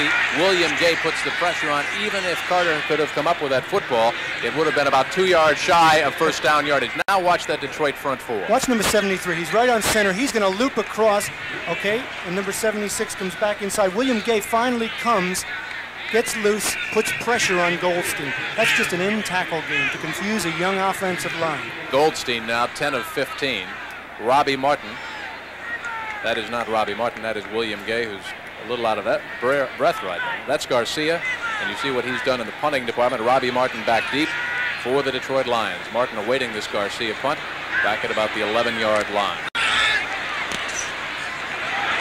Goes for the near side corner and just booms into the end zone, so the Lions will start from their own 20-yard line. We've got 3:02 left to go in this first half. It's been all Lions offensively. They've got a safety and a 29-yard field goal and a 5-point lead. Jim Kelly and John Dockery, welcome back to Tampa Stadium, the site of Super Bowl 18. It's at about 20 weeks down the road. 16 long, grueling games this year, and then, of course, the playoffs, and it all culminates with Super Bowl 18 right here on CBS Sports. Wide receivers left and right. Hipple, be careful time right now. James Jones. He picked up 5 yards, and he did most of that on his own. There was no hole over on the right side. John Cannon, number 78, came up to make the tackle along with Cedric Brown. Chicago now has gone back out in front over Atlanta. Minnesota, Cleveland has finally got on the board. Houston falling behind Green Bay. The Oilers led that game early. Green Bay's offense is just about awesome. And the Rams have regained the lead against Bill Parcells' Detroit Lions. A couple of debuts for 2 new head coaches in the NFL. Saints and Cardinals still deadlocked at 7-all. Cardinals will host Dallas next week, and the Bucs will be in Chicago. Hipple, open man. Leonard Thompson at the 35, breaks a tackle to the 40. Look out, bowls over another one down to the 45, down to the 47-yard line before Cedric Brown makes the tackle secure. Shows you the great speed of Leonard Thompson. Watch his quick move after he catches the ball. Simply a hook pattern that Thompson then grabs the ball, as you should as a wide receiver, breaks upfield. Watch this movement here. Gives you an idea of why he was the best in average per catch in 1980 with almost 27 yards per catch. The man can go deep. Look at that. 19.1 average last year in receptions. We're at the 2-minute warning. Detroit leads 5-0. Mediocrity, and he was optimistic. He said he didn't come into camp that way, though, John. It was interesting. What he said was that he was willing to give Steve Clark's new no-nonsense, get-tough policy a chance, because the other things over the years have not worked. 47 years of mediocrity. The man is fed up with it, and yes, he was, because of a lot of his friends. Some of his friends were gone. Purifoy was gone. Bubba Baker, Hill. A lot of changes. Chadwick to the left side. Nichols to the right side. Hipple scrambling for his life. Down he goes at the 34-yard line. Loose football, but not before Gordon McCarter, the referee, had blown that whistle. Leroy Selman, the very first draft choice. John Cannon, number 78, in there putting all kinds of pressure on Eric Hipple. Let's take another look at it. Good pursuit by the defensive line from Tampa Bay. Hipple, a pretty good scrambler. Good improviser. Fancies that, but watch this. Good contain right there by number 78, John Cannon. And then Leroy comes in. Hipple will scramble out of the pocket, and down he goes at the 40-yard line. John Cannon just chopped him down. He is 6'5", 255 in his third year from William and Mary. You remember what Hipple said yesterday? He doesn't like to scramble against that 3-4. How come? And not only that, Hipple came into this game with a sore ankle, and right now he's down again. He may have re-injured it. Said that tape it up all the way through the calf, almost up to the knee. It was like a cast. But there he scrambled again, took a pretty good hit, and now he's down.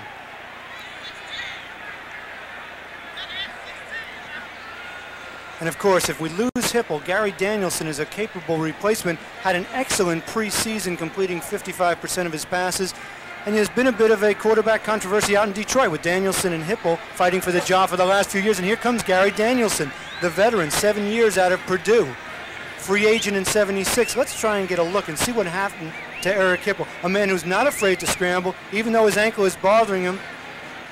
Okay, shoot top tackle may have twisted it. And you knew right away. You knew right away. He goes for the timeout because he knows there's only 1 minute and 34 seconds left. Had presence of mind to go for it, even though his ankle was bothering him. Now Going off under his own power, though, and he looks like he could return if called upon. The Lions have got that 5-point lead with 1.5 minutes to go. Let's check the stats on Danielson now in the preseason. As you see that almost 51% completion ratio right there. There is what Gary did last year in the preseason this year, where the Lions went 2-2. He had 52 attempts, 29 completions, 423 yards, and 3 touchdowns. He also threw 2 interceptions. And he was awesome versus Cincinnati last week. He threw for 250 yards, 3 touchdowns, no interceptions, playing the second half, leading Detroit to that victory. 34-7, the Bengals beaten by the Lions. From the shotgun, slot to the left side. Danielson comes in, doesn't have time to warm up, fires, and it's incomplete at the 40-yard line. Almost intercepted by Mike Washington in his 8th year out of Alabama.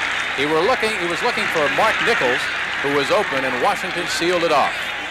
You made a good point there, Jim. He didn't have time to warm up. There wasn't quite the zip that there should have been on that. He's in the shotgun. He's looking all the way downfield for the curl in. The ball does not have much zip. Gets there a little late, and Washington almost takes it away.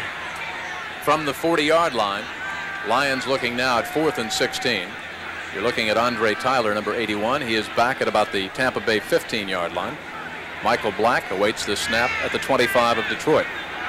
So Tampa Bay, with all 3 timeouts left and a 5-0 deficit, will have about 1:20 minutes after this punt exchange.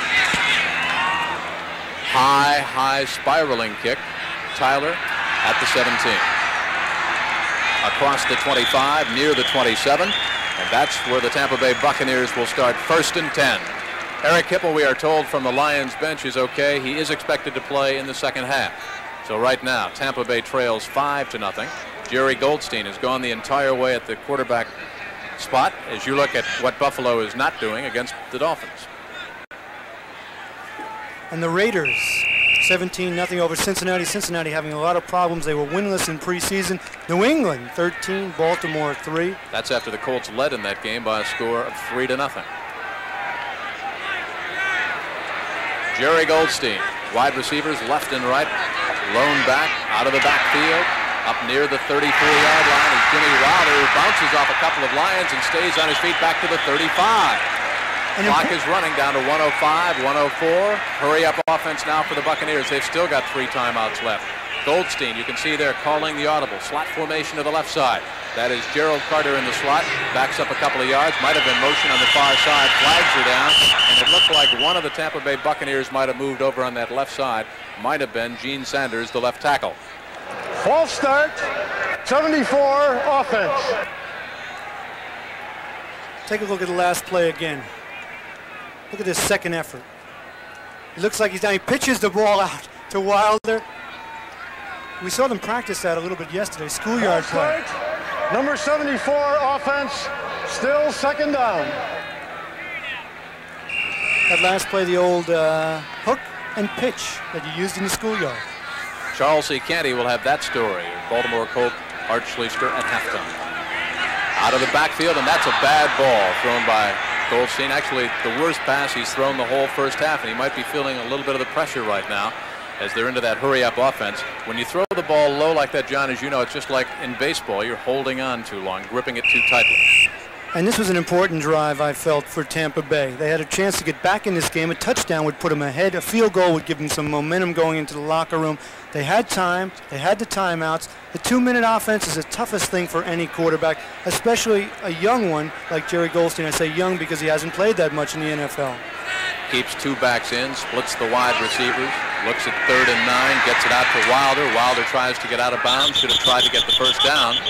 Stays in at the 32, and the clock continues to wind down. 38, and now the Lions, I think, will take a timeout because they've got one timeout remaining, and they've got a chance to get that football back. You know, one thing we really haven't seen Golsteyn concentrating on, and that is throwing the ball directly downfield. They've been going with the safe patterns to the wide receivers or to the backs looping out of the backfield. Now let's check the flag, and it looks like the preliminary indication is against Detroit. Golsteyn, 11 out of 17, 92 yards. That's exactly what Doug Williams talked about when I talked to him on the phone. He expected the offense to change dramatically. 5-step drops, quick rhythmic patterns. Illegal use of hands. Number 78 defense. 5-yard penalty. Automatic first down. What a break. Doug English called for that penalty. A break for Tampa Bay. They get a first down. 38 seconds to go. And Tampa Bay still has all 3 timeouts remaining. Slot formation to the left side for Jerry Golsteyn. He's working with wide receivers Gerald Carter, 87, Theo Bell, and Kevin House. Theo Bell last week had a 69-yard touchdown reception against the Patriots. Long count. Lions are coming. Safety valve. Wilder chopped down at the 33. Good one-on-one tackle by Demetrius Johnson, the rookie out of Missouri. Tampa Bay takes a timeout after using up 7 seconds. But again, now the crowd starts to get on the play calling here. That's not the fault of the quarterback. And anytime they go to the back coming out as a safety valve, you've got to credit the secondary. And it's a young secondary, John, of the Detroit Lions. The Detroit Lions are in a 3-deep zone defense. Very tough to throw deep, very dangerous also. We've mentioned Charles C. Canty's exclusive interview with Art Schlichter and his gambling problems while with the Ohio State Buckeyes before joining the Baltimore Colts. And Charles C., who most of you I'm sure are familiar with or work on the horse racing coverage we have here on CBS, on the Travers and Marlboro Cup and the Jockey Club and the Belmont, of course, and also her very interesting features last year during the NBA coverage, has this exclusive interview, a sad saga of Art Schlichter. Line of scrimmage, the 34-yard line for Tampa Bay. It's 2nd down and 10. The Bucs trail by 5. They've got 2 timeouts remaining. They've got to get that football downfield. Not going to do it by throwing the swing passes out of the backfield. 6 defensive backs in there for the Lions. Golsteyn rifles it. Got the tight end at midfield. Jim Obradovich, 9th year out of USC. First down, and the Bucs take a timeout quickly. Old reliable Jim Obradovich, number 86, over the middle, makes the reception on the hook. He's much like Gary Shirk was with the Giants. Let's watch it from ground level. Good spot. In the zone, you want to find the hole, the opening. Wise old veterans like Jim Obradovich can do that. Golsteyn delivers it to him, makes a good catch, stretching out, picks up some yardage after the catch. And Obradovich in the preseason, 7 catches for 91 yards, his longest for 26. You might have seen from our ground level camera right there the great block by number 50, Steve Wilson, the 8-year center out of Georgia. He just took Doug English completely out of the play. And the presence of mind of the veteran Jim Obradovich, before he had even gotten up from the ground, he was calling timeout. The man on the right with the glasses right there, standing next to John McKay. You can just see him in the lower edge of your picture. That is Boyd Dowler. He is the man that has moved from the wide receiver coach to the quarterback coach, and who is given so much credit both by the quarterbacks, Jack Thompson and Jerry Golsteyn, and by the wide receivers, and most importantly by the head coach, John McKay, the man with the golf hat on, for helping open up this pass offense and helping to teach the receivers to read the defense and to run their routes better. Time remaining down in the lower right-hand corner. Golsteyn, 13 of 19, 112 yards. Tampa has 1 timeout left. That's motion by Carter, bottom of your screen. Here comes English. What a hit at the 42, and Gerald Carter, how did he hang on to the football? Jimmy Williams and Roosevelt Barnes upended him, but it's a first down for Tampa Bay. Hurry up offense. They've only got 1 timeout. They're down to 5, 4. Throws it out of bounds to stop the clock. Now, why didn't they take the timeout, John, with about 12 seconds left? Jim, you took the thought right out of my mind. This is not your perfect 2-minute offense. It's disjointed, it's non-rhythmic. Golsteyn not running it very well, but not using their timeouts. Okay, but let me interrupt. It's not really solely the fault of Jerry Golsteyn, because with a new rule this year, any member of the Tampa Bay offense can call a timeout. So anyone downfield, whether it's a lineman, a wide receiver, a back, anybody can call timeout, and they did have one left. Now we're down to 3 seconds, and we will have to have a cannon shot here by Bill Capice. 18 of 23 last year. They will spot it down at the 47-yard line, tack on the 10 of the end zone, a 57-yard try. Andre Tyler will hold, and the crowd will tell you. A 57-yard try. Snap, spot, kick, short. Way short. So that will do it. That's the end of the first half. It's been all Lions offensively. They could muster a 29-yard field goal by Eddie Murray after Doug English sacked Jerry Golsteyn in the end zone. 5-0. The Lions on top over Tampa Bay. We're at halftime. Coming up at halftime, that special interview, the exclusive interview with Art Schleister with Charles C. Canty. 5-0 Detroit lead. Ball League is sponsored by Toyota, who reminds you that it's a good feeling to buckle up for safety. The over 1,200 Midas Muffler and Brake Shops. And by Gillette Right Guard Solid with the action-triggered formula. CBS Sports is the place to be in September as the best in tennis pursue America's most coveted tennis titles at the U.S. Open. And from the opening kickoff through the Super Bowl, we'll bring you the great teams, the great players, the excitement of the National Football League. And the tradition continues with NCAA football. You'll see the nation's top teams in regional action, plus a primetime special, Notre Dame against Miami. All here in September on CBS Sports.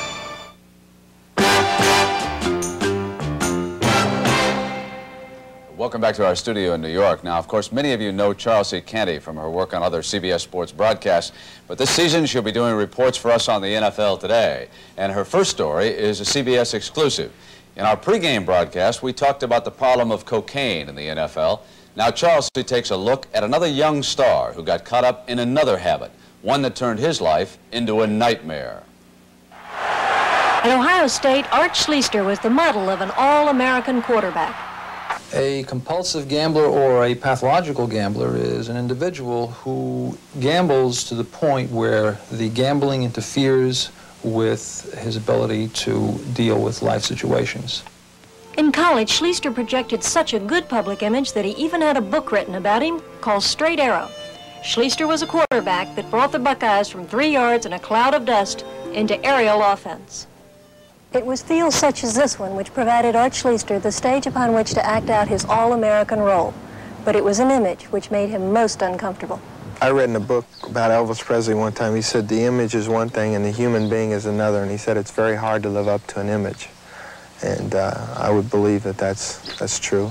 You know, I was in the public eye at all times, and I was criticized for the things I did wrong, and patted on the back for the things I did right, and which could have been minor, could have been major, but yet I just felt like everything I did was going to be publicized, and it puts a lot of pressure on you. You feel like doing something else and doing something that you want to do.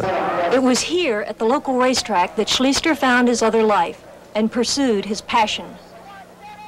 Going to the races and that sort of thing was just a release for me. It was a place I could relax, and then it carried into more and more after that. But, you know, it was just a place where I could go and relax and just be me. That life at the track was more than a release, however. For Art Schleister, it became a one-way ticket to trouble. You know, I was an athlete, and I had never believed in drinking or using drugs. That wasn't an outlet for me. And gambling was really kind of legal. You know, going to the horse races was legal, and I think that's where it all started at. I guess it would almost be like a drug for me, as cocaine would be for somebody else, or it's just a high that you get when you enjoy doing something or winning and putting your money down and winning, and it was depressing when I'd lose too. But there was more than excitement in the habit. We now know that compulsive gambling is as much a disease as alcoholism or the drugs that Schliester so carefully avoided. Don't get over it. It's not something it's not like a pneumonia. You take your antibiotic, you're cured, you finish, you stop the antibiotic, you go home, or if you're in a hospital and that's that, you're never cured. We don't cure anybody. You can recover. Last year, Art Schliester took his disease with him to Baltimore. Leagues put him squarely on the road to a big downfall. You get into debt and you don't want to come clean because you're scared to come clean. You know, you're scared to show anybody that, you know, this person who people look up to has made a mistake. What was it that made you seek help? The point that I wanted to come clean was when I just couldn't take it anymore. It was to the point where I was going to just completely explode, you know, inside, and I needed just to let it out. Once he hit rock bottom, Schliester finally sought help and exploded his straight-arrow image. The huge debts he ran up with bookies was a headline story in newspapers across the country. Then Commissioner Pete Rozelle stepped in and barred Schliester from playing in the NFL indefinitely. He thus became the first pro football player to be suspended since 1963, when Paul Hornung and Alex Karras were set down for a year for gambling offenses. So Art Schliester is now back home in Ohio, and for the first time since childhood, he's facing an autumn without competitive football. It's all been tough. To watch a game on TV is real tough. I miss it. Hey, I've done it since I was in the 4th grade. You know, every fall since I was in the 4th grade. So it's been very difficult because you don't realize how much you miss things until you're away from it. But Schliester is convinced that he's on the way back to personal health and professional football. But at least there's still hope for a promising future. I believe in the fact that I am a compulsive gambler, recovering compulsive gambler. I believe that it's been a long road back, and I believe that I had a lot of mistakes that I made. But I think that I will make it back, and I think I'll be successful. Irv, you have an observation about this problem? You know, Brent, people for years have made exceptions for athletes from the time they start competing as amateurs at the elementary school level all the way through the pro level. And I think that today, professional sports, just as industry has done, has to recognize the need to provide more human services. If a player needs counseling, whether it's in the area of drugs or gambling or some personal problem, that counseling must be made available to them. Yeah, absolutely. Now let's send you back to the stadium and the game you're enjoying here on CBS. Thank you, Brent. We're back here at Tampa Bay with the Lions on the top end by a score of 5-0. We're at halftime. I'm Jim Kelly. John Dockery, former New York Jet, who wears a Super Bowl ring alongside. And it's been, well, it's almost been even, John. It's been very even. You look at Tampa Bay, they outrushed, and they were just a few yards in passing behind. They had the ball for 13.5 minutes to Detroit's 16.5 minutes. Tampa Bay had it to Detroit's 13.5, yet they're trailing 5-0. To me, both defenses have been playing well, but I must say that the offenses have been inconsistent and plagued with problems. So, I mean, it's been a question of good defense, not much offense on either side. Tampa Bay started out at their own 20-yard line. They backed up steadily. Doug English sacked Jerry Gold. You don't. Do you want to wonder on the air? No. No. I think that's part of it. I think also the weather. I mean, it's what, 90 degrees today?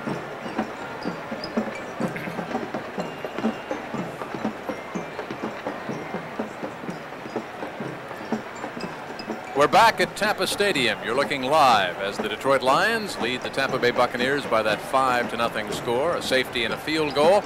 Around the NFL today, the Bears of Mike Ditka have gone back out in front. And, of course, Dan Henning making his debut with the Atlanta Falcons. Cleveland, very inept this year, running into a very high-powered Tommy Kramer and Bud Grant team in Minnesota. They're at the half. Look what Green Bay is doing. We're told Lynn Dickey is 20 of 22 passing against Ed Biles' Oilers, and Ed Biles could be in trouble by about the 4th game of this year. The Rams and their new head coach, Johnny Robinson, not of course new to Southern California, having been the head coach at USC. And the Giants with their new head coach, Bill Parcells. The Cardinals go up on front. A Neil O'Donoghue field goal just before the end of the first half against Bum Phillips and his Saints at the Superdome. Buffalo still scoreless against Don Shula and the Dolphins. The Raiders over the Bengals, big. And of course, here at the half, it's Detroit on top over Tampa Bay by a score of 5-0. We'll be back with the second half kickoff in a moment. Is sponsored by Ford and your Ford dealer. Have you driven a Ford lately? Sears, Roebuck and Company for quality merchandise coast to coast. It's Sears. And by the twin action Norelco Rototrack Razor.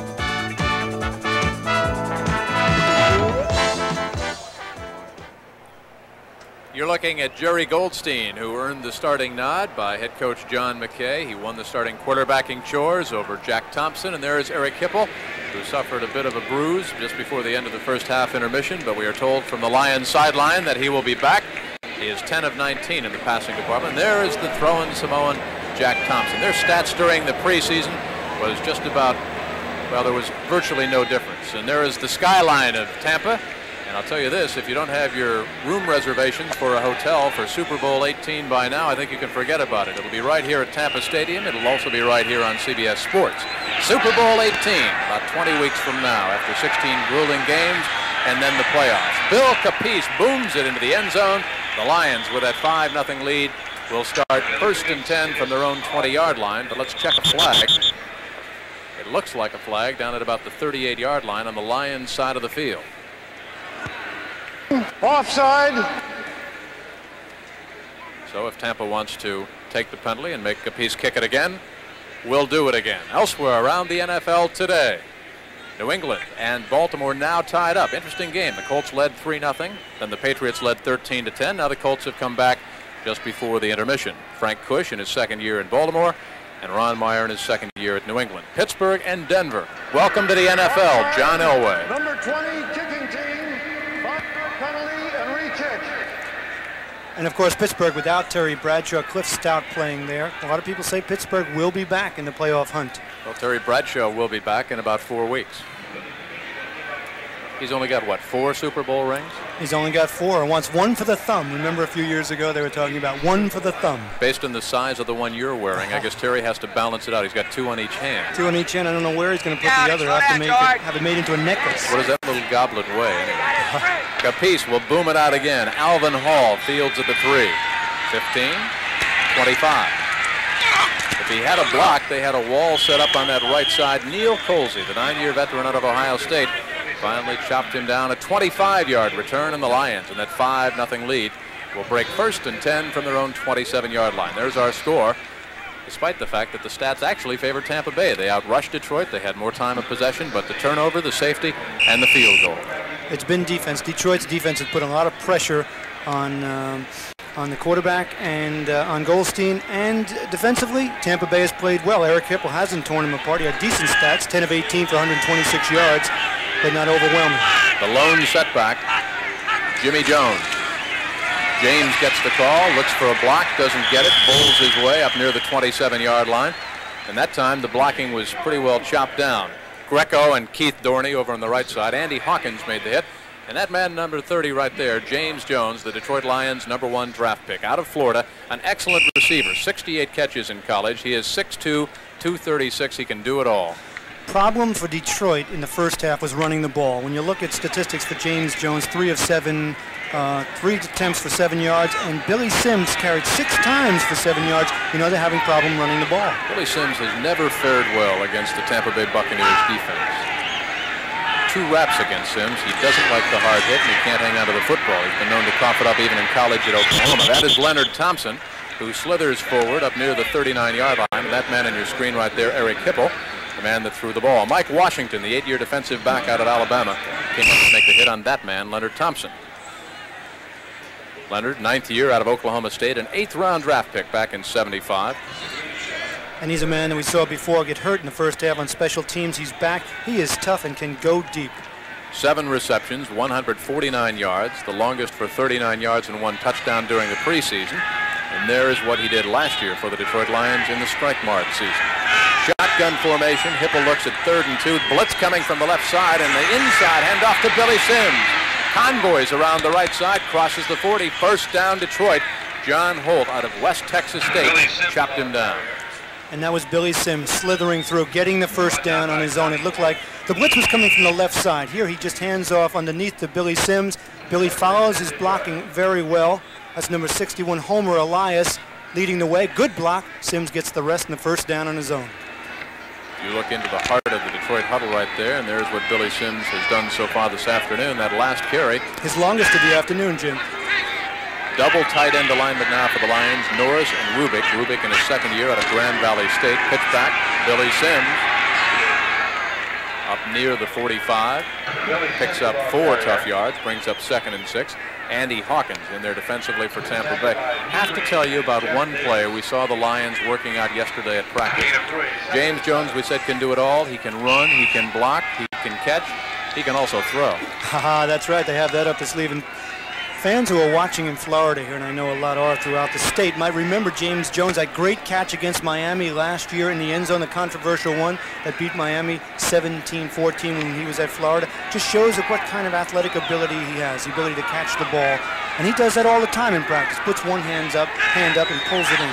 Leonard Thompson, the lone wide receiver, out to the right side, throws.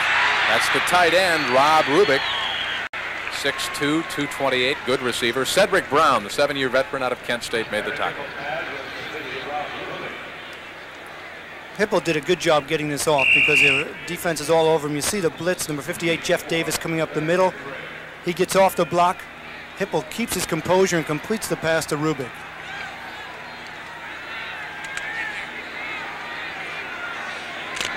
Pretty good battle going on right now between Billy Sims, the running back for the Lions, and Jeff Davis, the Tampa Bay linebacker.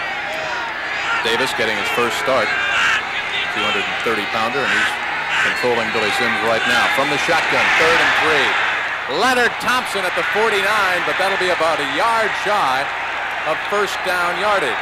Let's check where they spot it. Now they're saying it's about the 48.5-yard line, and Tampa Bay, you can see over on the near sideline, John McKay not at all happy with where they're spotting it. The chains are right there. So let's check that measurement. Cotney, the man that put pressure on the passer, Eric Hipple. John McKay. You know, he's in his 24th year as a head coach. If you add up all the years at USC and all the years at Tampa Bay, and the only other active coach that has tenure that long, Tom Landry, the only coach the Cowboys have ever had. John McKay, the only coach Tampa Bay has ever had. You know, in the 24 years that John McKay has been the head coach, either in college or in the pros, his team has won 11 conference or division championships, including 4 national championships at USC.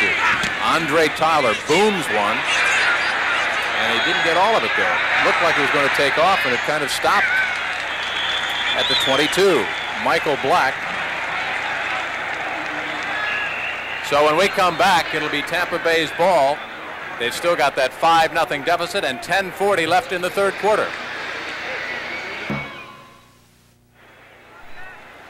We're back at Tampa Bay, and you're looking at the mustached Jerry Golsteyn right there on the headphones. He is, there are the stats on his performance thus far in this football game. 14 of 21.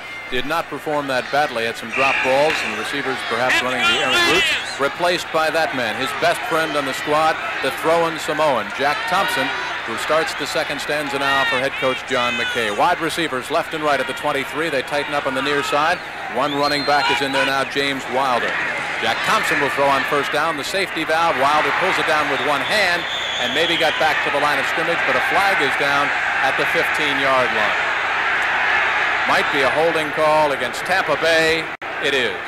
Now let's talk a little bit about this decision. We wondered openly yesterday of John McKay when he might make the decision. He said, well, you really have to have a feel for how things are going, he said, because the team might not be moving offensively, but it really might not be all the quarterback's fault. Exactly right, and Jerry Golsteyn actually played fairly well. He didn't have that inspirational moment where he'd pick up a team the way a Doug Williams might and take them all the way down for a score. So he said, well, it's the 3rd quarter. We're down 5-0. We need a replacement. We need something different, Jack Thompson. Holding, number 50, offense, repeat first down. That's the 8-year veteran out of Georgia, Steve Wilson, the center, is back to you there, and his backside. I asked Jack Thompson the other day at practice how he would feel if indeed Jerry Golsteyn, his best friend on the Buccaneers, got the hook and he had to go in and replace him. And he said he would empathize with Jerry and he would certainly feel sorry, but he would also have his mind so much on the Detroit Lions that it would not be that emotional a moment. He wouldn't have time to reflect on it. Right now they start from the slot formation to the right side. First and long, handoff, chopped down, way behind the line of scrimmage. The lone running back, James Wilder. English was in there along with William Gay, 79 and 78 defensively for the Detroit Lions. And right now that front four of the Lions, John, able to just tee off on Tampa Bay's offensive front. They are dominating the offensive line from Tampa, and this is where a quarterback can change the whole complexion of a game with a big play, a big pass. He's got second and about 22 now. A difficult situation. Minnesota beating Cleveland by 3. Cleveland coming back, though, because they were behind in that game big as we go around the NFL today. The Rams now handing it to the New York Giants. Lawrence Taylor and company. Quarterback controversy in New York. The Dolphins of Don Shula. 9-zip over Buffalo. Jack Thompson will go up top and big. Incomplete. He threw it 49 yards on the line. Kevin House, the intended receiver. Bobby Watkins back there on the coverage. Now, the last pass attempted by that man, Jack Thompson, was in Cincinnati. It was 19 degrees below zero. I remember it. I did the game on CBS radio. It was against the San Diego Chargers. That was the last time he attempted a pass in regular season. The AFC Championship, the Bengals and the Chargers, and he completed it. It was 14 yards to Pete Johnson. And you figure it's about 90 degrees here, so there's a 120-degree difference in temperature. His last pass thrown to this one here. Thompson also started the 1980 regular season with Cincinnati. You know who the opponent was? I give up. Tampa Bay. Tampa Bay. 3rd and 22. Miracle time.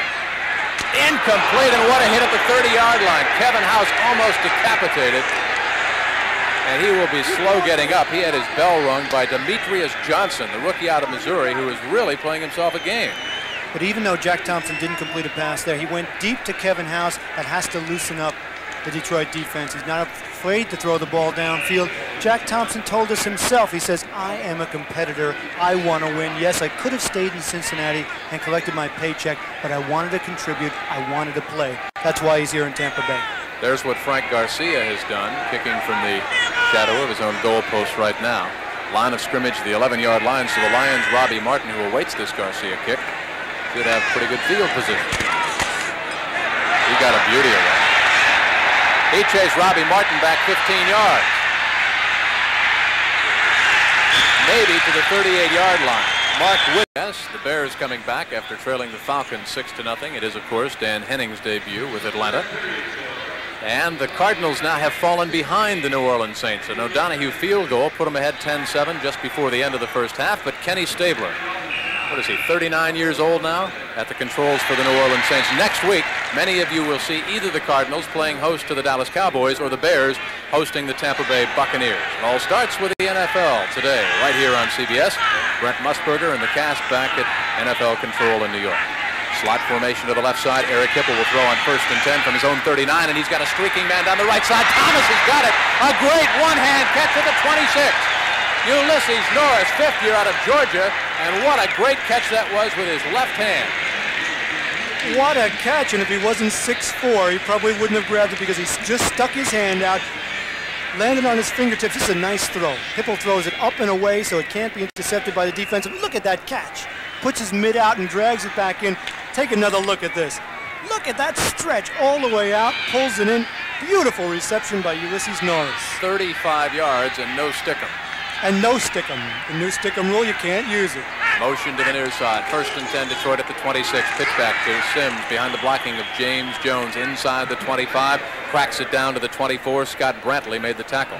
You know, you talk about that secondary, John, of the Tampa Bay Buccaneers after that 35-yard reception.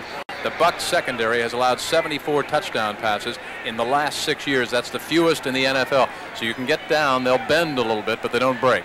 Well, last year, you're right, they were 4th against the pass in a defense that was 3rd in the NFL.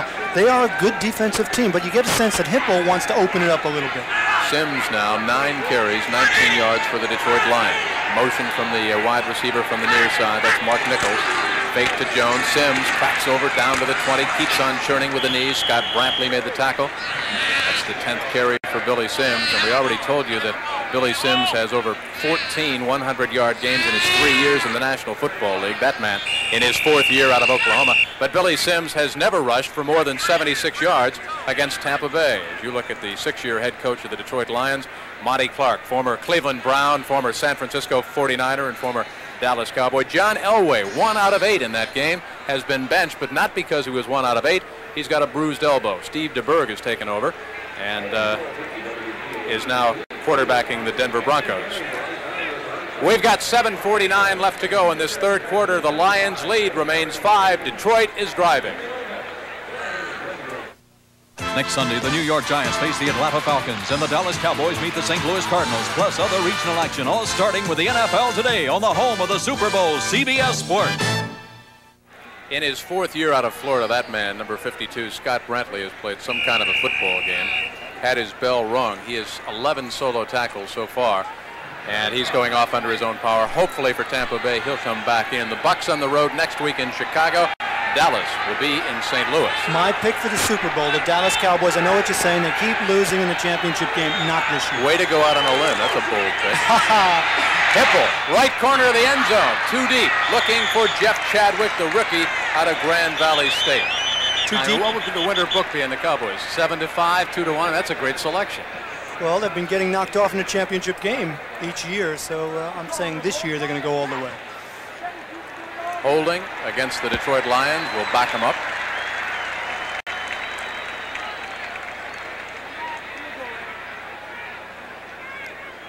And you get a sense from Eric Hipple that he wants to open the game up a little bit. He's sick of the nickel and dime. And yesterday when we talked to him, as you look at Pittsburgh over Denver now, 10-7, Hipple told us that the biggest thing he had is an adjustment with Ted Marchibroda coming in, and the controlled passing game was patience. He loves to go downtown and throw that bomb. He said, holding, number 72, offense, repeat 3rd down.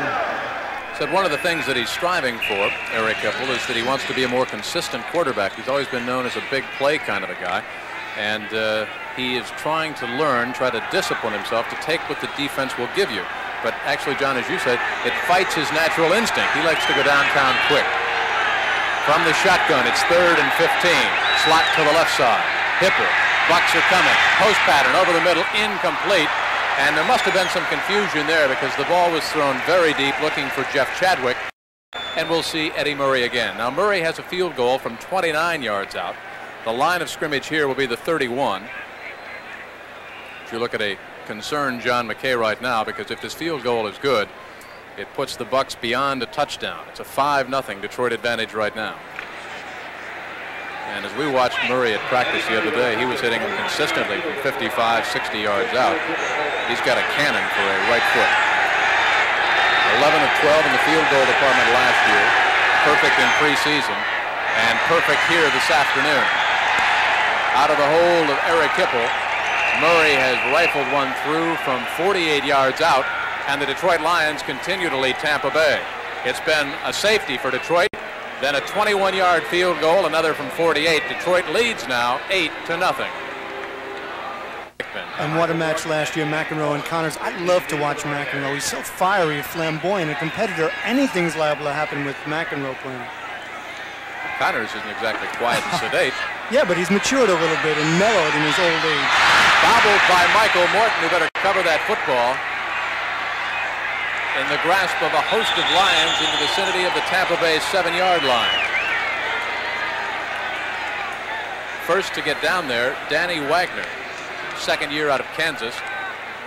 Watch him bobble the ball, see if it hits on the shoulder pads or hits him in the hands. Right on the top of the shoulder pad.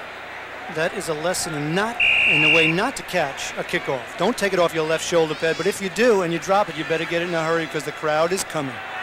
Did you ever do that at Harvard? Did I ever do that at Harvard? I never did it at Harvard, never in the National Football League. We defensive backs never make mistakes. Even old defensive backs.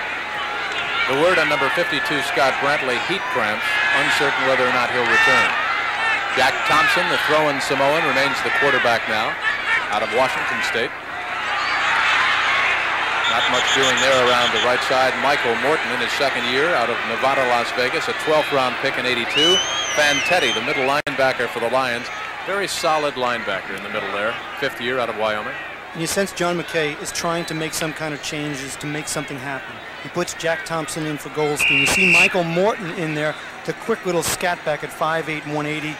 And McKay is saying, look, I got to shake up this offense. We haven't done anything. Morton last year only carried the ball 2 times for 3 yards. Here he is in the first game in on a couple of plays, hoping to break something long, shake up the offense. Wide receivers are split. They have the I pro set, and Thompson will throw. He gives it the pump fake, rifles. There should be a flag there, incomplete at the 23. And the crowd reaction, there come the flags a little late. Gerald Carter had turned it in. He simply ran down, gave a little step. The Detroit secondary took the fake, was late reacting. Bobby Watkins over the back of Gerald Carter. There is a time in this game when you actually, as we listen to the referee, number 27 defense, 1st and 10.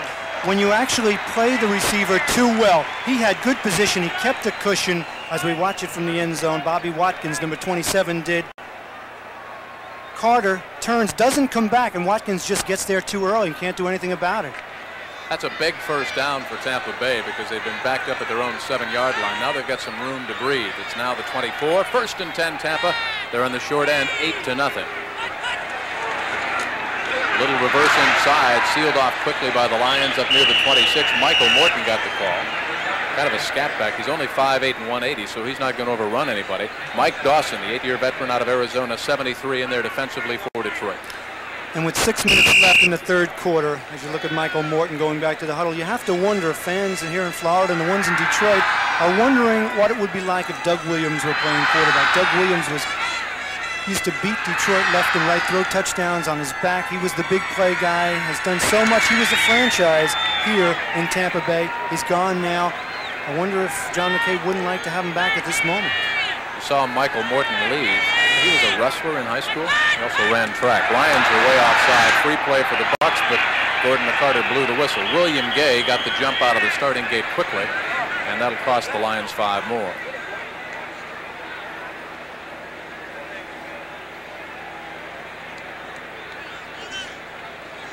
We've got 5:32 left to go in the 3rd quarter. Tampa Bay has yet to score a point after a perfect preseason. Tampa Bay rolled up wins against New Orleans, Houston, Atlanta, and the Patriots. Defense. Encroachment. That's an expensive word for offside. You know, in the 4 preseason wins for Tampa Bay, they scored 20 points in 3 of those games. Now, here we've played about 30, make it 40 minutes of football, and they have yet to even get a field goal. 79 defense, still 2nd down.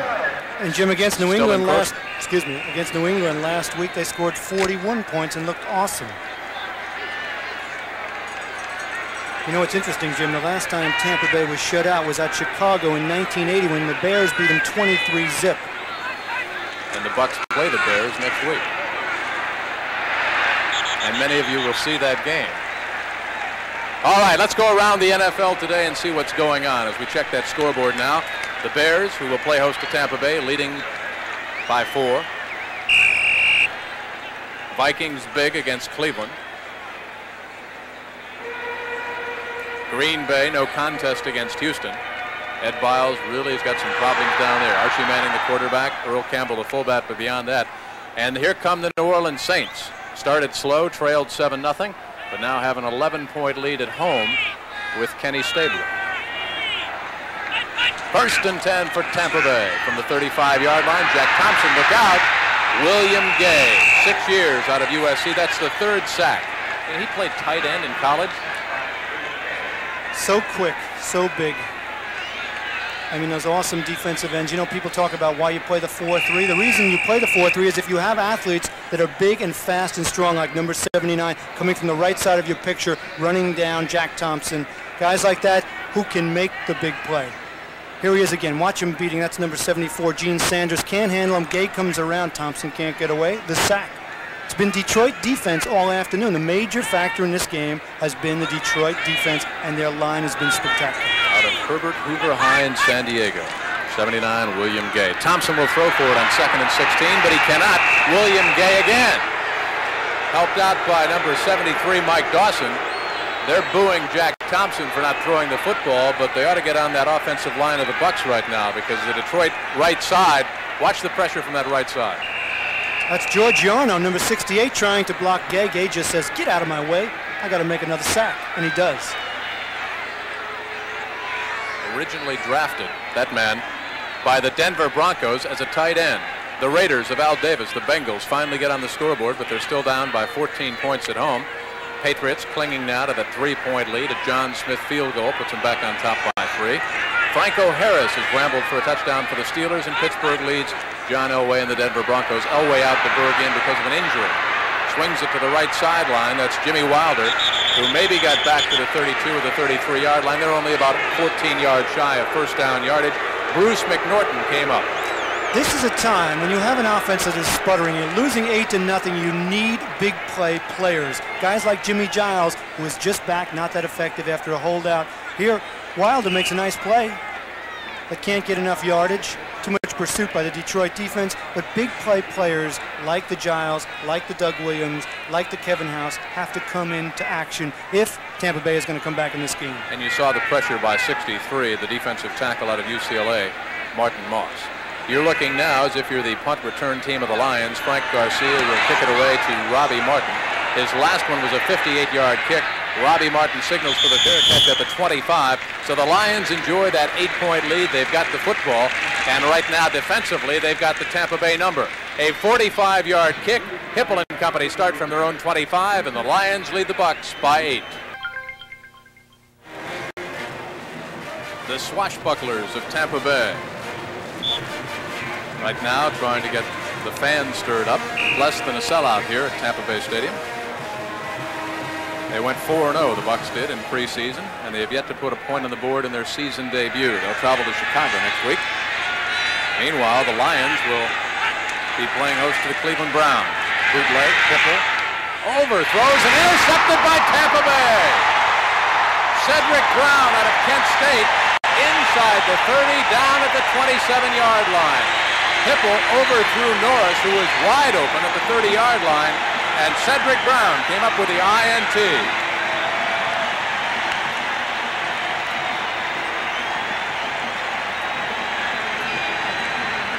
What a break for Tampa Bay. Hipple on the bootleg. Sometimes you can get a little too nifty and a little too cute. Here he tries the bootleg, just overthrows. Cedric Brown is standing right there. Makes the interceptions. He had 3 interceptions last season. This is his first this year, obviously, in the first game. Good position for Tampa Bay. Let's see if Jack Thompson can take it in there. Those 3 interceptions in 9 games, so it breaks down to 1 for every 3 games. Michael Morton sweeps the right side or the left side, and you saw that flag go down. Fantetti in there on the pursuit. That's Cedric Brown's 6th interception in his last 4 games against the Detroit Lions. You know that his mother is a semi-pro bowler here in Tampa? Talent in the family. He can make a living playing against Detroit. My goodness. His 6th interception in the last 4 games against Detroit. It's We're talking about Cedric Brown, number 34, the man that came up with that interception for Tampa Bay. His brother Richard plays football out in Iowa. Cedric Brown was a quarterback in high school. So many quarterbacks turn into defensive backs as we listen now. Holding, number 82, offense, repeat first down. That is Jerry Bell, the 2nd-year tight end out of Arizona State, and that is a very costly penalty because they had it 1st and 10 at the 30, which was really their deepest penetration in this football game. Now it's 1st and 20 at the 40. Jim Leonard has now moved into the right tackle spot, replacing Kelly Thomas, the rookie out of USC. Leonard, a 4-year man out of Santa Clara, wears number 57. 1st and 20. Thompson, pump fake, another flag is down, and so is Jack Thompson at the 47. And guess who dragged him down? William You tell Gay. me. Thompson can't believe it either. That right side is just collapsing as you look at the frustration there on number 72, Ray Snell. He's over on the left side, but they're having their problems too. Another holding call. Well, how many 1st and 30 plays do you have?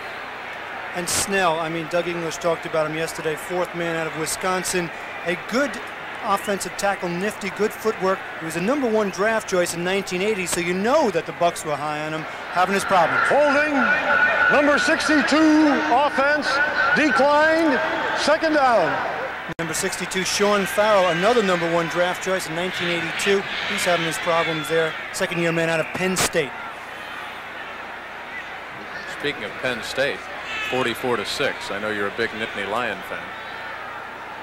John McKay has to be wondering what's going on here. We played so well in preseason.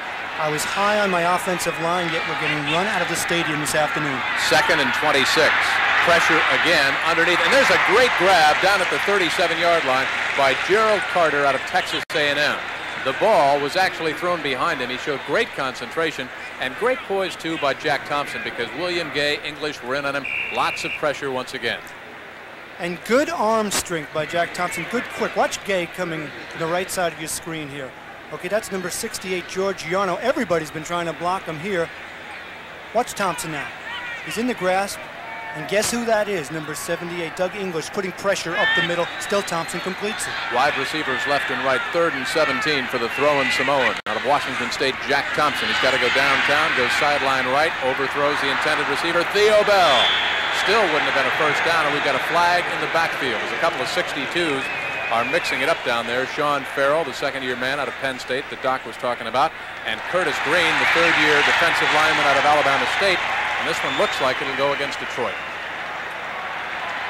In the reaction of Jack Thompson, that's exactly the way it's going to go. And Thompson, I sensed on that play, threw the ball, was a little edgy, a little nervous, threw the ball too soon. He had good protection. But your memory as a quarterback, when you're getting all that pressure, is a short one. You remember all the sacks. And that time he had time to it too early, but got lucky with the penalty.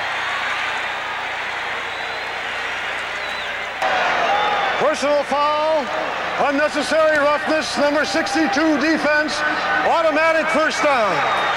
You know, John, I'm a little surprised at the play calling of both the Bucs and the Detroit Lions when it comes to opening up the offense. Really, we've not seen either team go over the middle very consistently, running any kind of crossing or deep or post patterns. And when you've got the youth in the secondary that both the Bucs and the Detroit Lions have, you think they would test the secondary a little bit. Michael Morton sweeps the left side, cuts inside the 20 down to about the 17. Alvin Hall wrestles him out of bounds, the third-year right side safety out of Miami of Ohio. The cradle of coaches, they call it. The cradle of coaches. You mentioned that. I think both offenses are having their problems. There's a lot of new faces on both offense. You look at the Tampa Bay, they have 4 new starters on offense. There's 3 new starters on defense. So they're finding their way, especially at quarterback, the key position in the NFL, quarterback. 2nd and 5, the importance of the stride to Tampa Bay obvious when they're behind 8-0. Pitch back, Michael Morton again did well to hang out of the football, and here comes another flag. Thrown from the back judge this time. William Gay not only can put pressure on the passer, he showed good lateral pursuit that time as he chased Michael Morton down from behind. Interesting, Jim, that both teams, as we look at the referee, an illegal block of some sort, we'll find out who it's on in a moment. Both teams, Curtis Green, personal foul, gives Tampa Bay a chance with a first down for Detroit. Then a penalty here by Tampa Bay at a critical moment. Both teams having their problems. Penalties, a key part of this ball game. This has certainly not been a pretty drive by Tampa Bay, but if they can come away with any points, it would be a successful one. You see the graphic there and what both teams have done in penalties. Personal foul, illegal crackback block, number 89 offense, repeat 2nd down. Kevin House, the culprit, so it's now 2nd down and 18 yards to go. They've got to get it down to about the 12-yard line. Line of scrimmage here is just outside the 30. Detroit deploys the nickel back defense. There'll be motion now. That is Kevin House. Thompson goes safety back. Another flag is down in the Bucs secondary. And you know what it's going to be? Kevin House just went out there like a pick in a basketball game. He went out, just hit the defensive man to set up that little flare pass to Wilder. Let's see if that's what the call is. It's got to be holding against Sean Farrell. William Gay was busting through there again. Well, then they missed the one downfield on Kevin House, number 89, because he just screened the defensive man and actually made contact. That's illegal. But certainly off of the Lions' performance, you would have to say that what English told us last night in the hotel, that they're not going to miss Bubba Baker a whole lot, has held true. And then certainly that defense, you're exactly right. That defense is held up, and they're playing with intensity. And I think that's what Monty Clark wants. He wants a team that will go on the field and give it 100% with no nonsense worrying about strikes and other things. I mean, they were split by the strike last year. and he's trying to recover from the wounds of that. It hurt Detroit more than most teams. Well, you remember what Monty said just before he got on the bus the other day? He said, I wish that my team would simply go out and play like they practice. Number 62 offense, repeat second down. You were right, Jim. Sean Farrell out of Penn State, another holding call. NFL all-rookie team. He's getting some lessons from those defensive linemen today. Mike Dawson, Doug English, giving Sean Farrell a tough time. Exactly. That's what he's trying to do. He's got those first 7 draft choices making the team. He has a whole bunch of new faces. This is a Monty Clark team now. Slot formation to the left side. Gerald Carter is in the slot. Theo Bell is outside. Kevin House to the other side. It's now 2nd and 28. Look out. They set up the screen. Carver tackled down inside the 30, but the man who really made the play for the Detroit Lions is number 54, Roosevelt Barnes, second year out of Purdue, a 10th round draft pick in '82, because he was the man that slowed Carver up down around the ankles back at the 37-yard line. A good call. Get part of it back. Get 10 yards back with this hits Carver. He gets part of it back, so now it's 3rd and about 20 yards. When I give you the stats on 64, or 54, Roosevelt Barnes, 6'2" and 220. You know what else he played at Purdue? Basketball for 4 years. You know he's a good athlete. Motion by Carter. 3rd and 18. Thompson, look out. Almost great poise, but I believe they're going to say that the whistle blew as he was in the control and grasp of William Gay. But right there, Thompson looked a lot like Doug Williams. He did, warding off tackles. Remember, Doug English told us that was the biggest thing that Doug Williams did. Here, Thompson being dragged down. Control and grasp is the key. Exactly. Control and grasp. Don't hurt the quarterback. Still gets the ball off. Outside of Bill Capee's field goal range, so we'll now see Frank Garcia, the rookie out of Arizona. There he is, who averaged about 43 yards a kick in the preseason. And if he gets all of this, there's what he's done so far this afternoon. Robbie Martin will probably watch it sail into the end zone. 8 seconds left to go in the 3rd quarter. Garcia looks for the corner, and he got it. Inside the 5-yard line at about the 4. A great kick by Garcia with 2 ticks left to go. Now we've got a flag down at about the 33-yard line, so let's check the call. Illegal man downfield against Tampa Bay, and the Bucs will back up 5 more. Let's check in around the NFL today and see how things are going on our scoreboard. Everything going wrong for that man this afternoon. The Vikings, no contest against Cleveland. The Lions play host to the Browns next week. The Giants falling behind John Robinson, who's making his pro debut in Los Angeles, by 10. Bill Parcells, of course, the new head coach of the New York Giants. And Scott Bruner, the quarterback, over Phil Simms there, as the Raiders lead Cincinnati 17-3. Cincinnati having terrible problems. And all Detroit did was beat Cincinnati 34-7 a week ago. And Baltimore now has gone out in front over the Patriots. Frank Cush in his 2nd year there.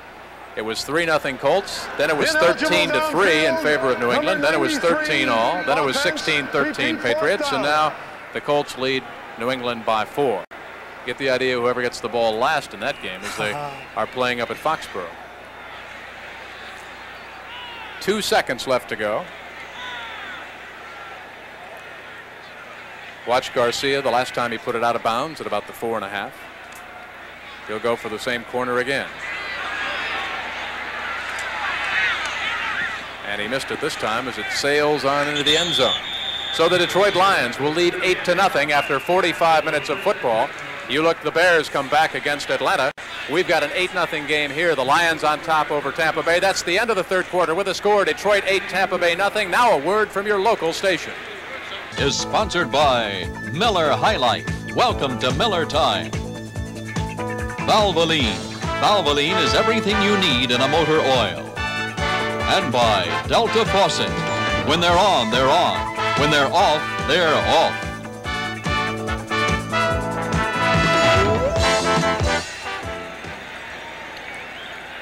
Welcome back to Tampa Stadium here in Tampa, Florida, where the Bucs, the home team, trailing the Detroit Lions by a score of 8-0. I'm Jim Kelly, former Harvard and New York Jet star John Dockery alongside Gary Danielson, now the new Detroit quarterback. Backs are split.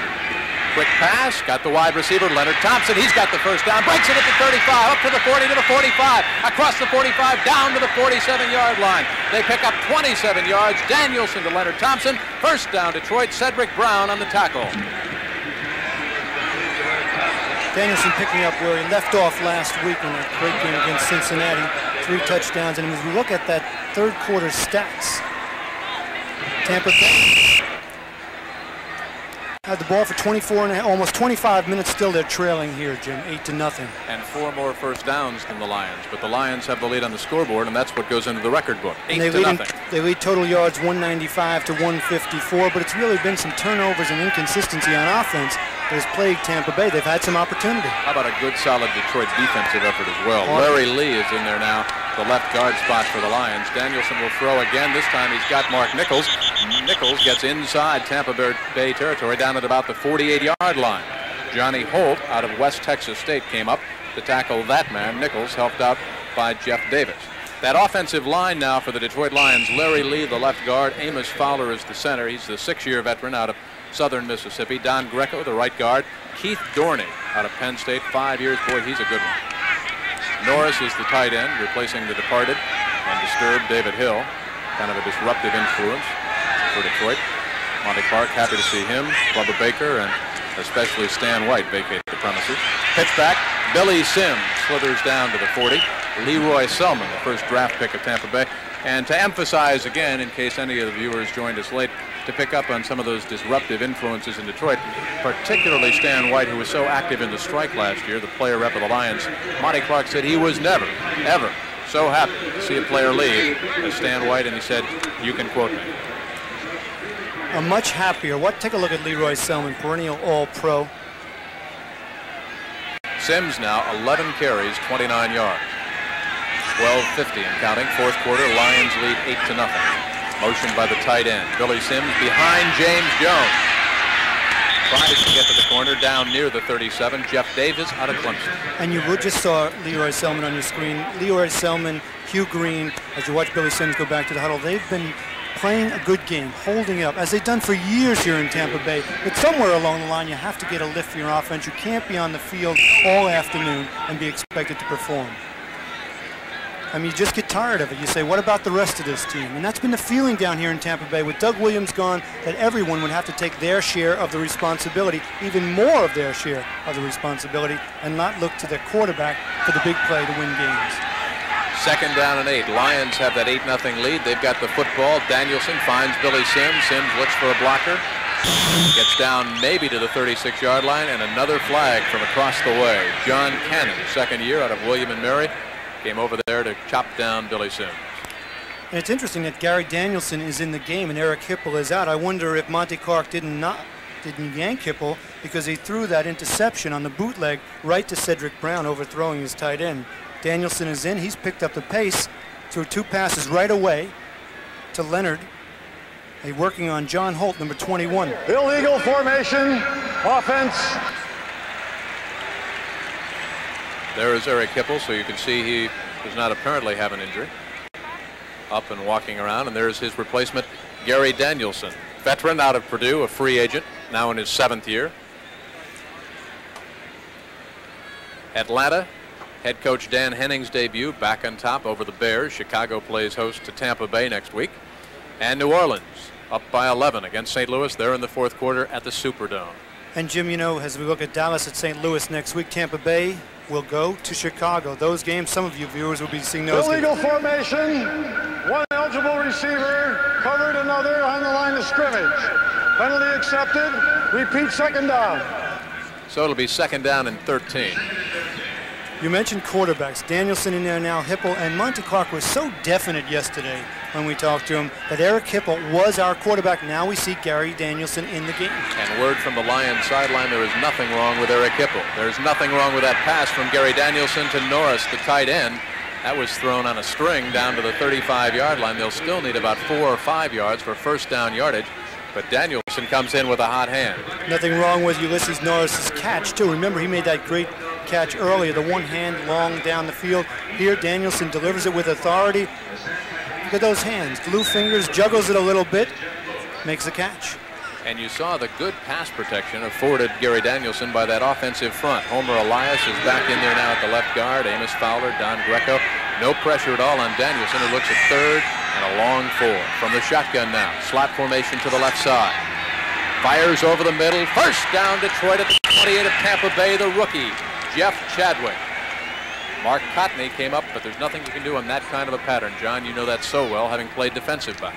And you get a sense Danielson is in total control. He's reading well, drilled the ball to Chadwick, who was the leading receiver in preseason with 14 catches for 199 yards, a man that they stole, a free agent this year out of Grand Valley State.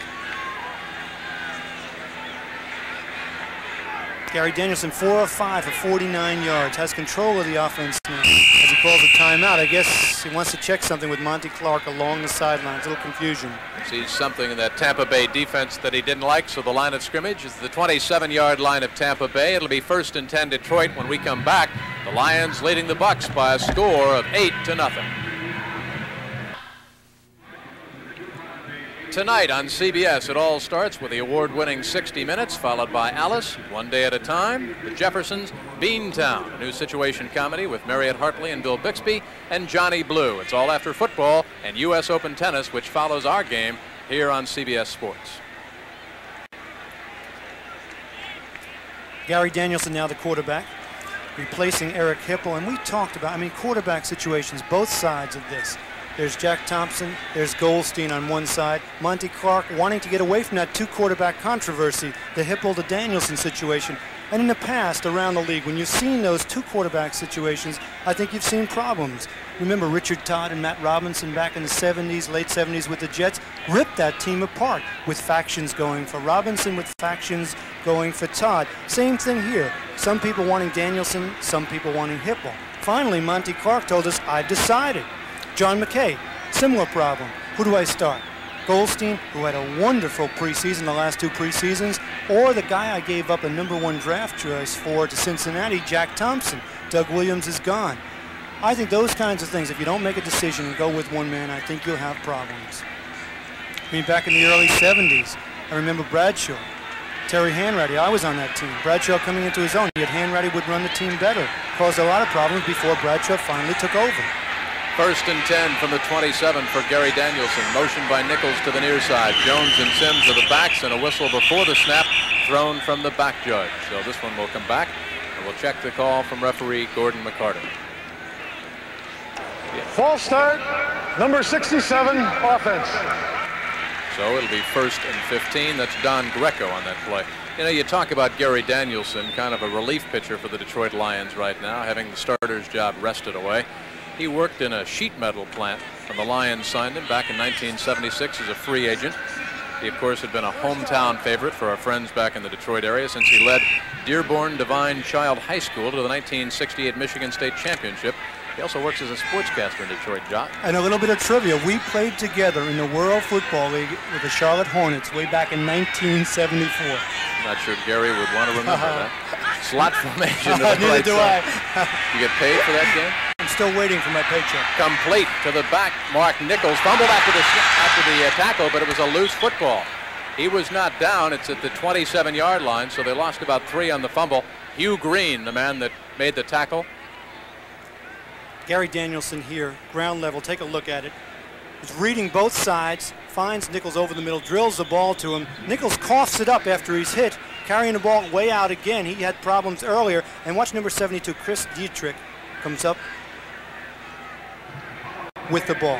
You know what Danielson seems to be doing a much better job of doing than Hipple, and that's simply taking what Hipple said he was going to try to do, which is try to force himself to take what the Tampa Bay defense is giving him. And Gary Danielson seems to be able to be taking advantage of that so far. Gary Danielson for a while was flirting, and I talked to him yesterday at the hotel, flirting with the other league. He wasn't that happy in Detroit, but finally they got things settled. He signed a new 3-year contract, and the man wants to play, wants to start, doesn't believe he's just a relief pitcher. Thompson to the left side, Nichols to the top of your screen, James Jones, #1 draft pick, the I-back, and Billy Sims now in the tailback. Billy Sims looks for the corner, across the 20, slithers down to the 18. Washington in there defensively, and right now the Detroit Lion offensive line doing a pretty good job of handling Tampa Bay from end zone level now. I sense Billy Sims is not in mid-season form. He didn't do much in the preseason, carried the ball very few times. He almost took the preseason off, switches the ball to his other hand so that inside arm is free to ward off tacklers, get some yardage, sets up a 3rd and short, Jim. You saw number 30 putting his helmet down. That was James Jones. Look at the Oilers coming back against Green Bay. Green Bay was up big in that game. The Oilers at home trying to come back. Looks like 4 field goals for the Dolphins of Don Shula and Buffalo, having the same problems as Tampa Bay. They can't get on the scoreboard. 3rd and 2. Billy Sims, if he gets to the corner, can get into the end zone, but the Bucs ride him out of bounds back at the 21.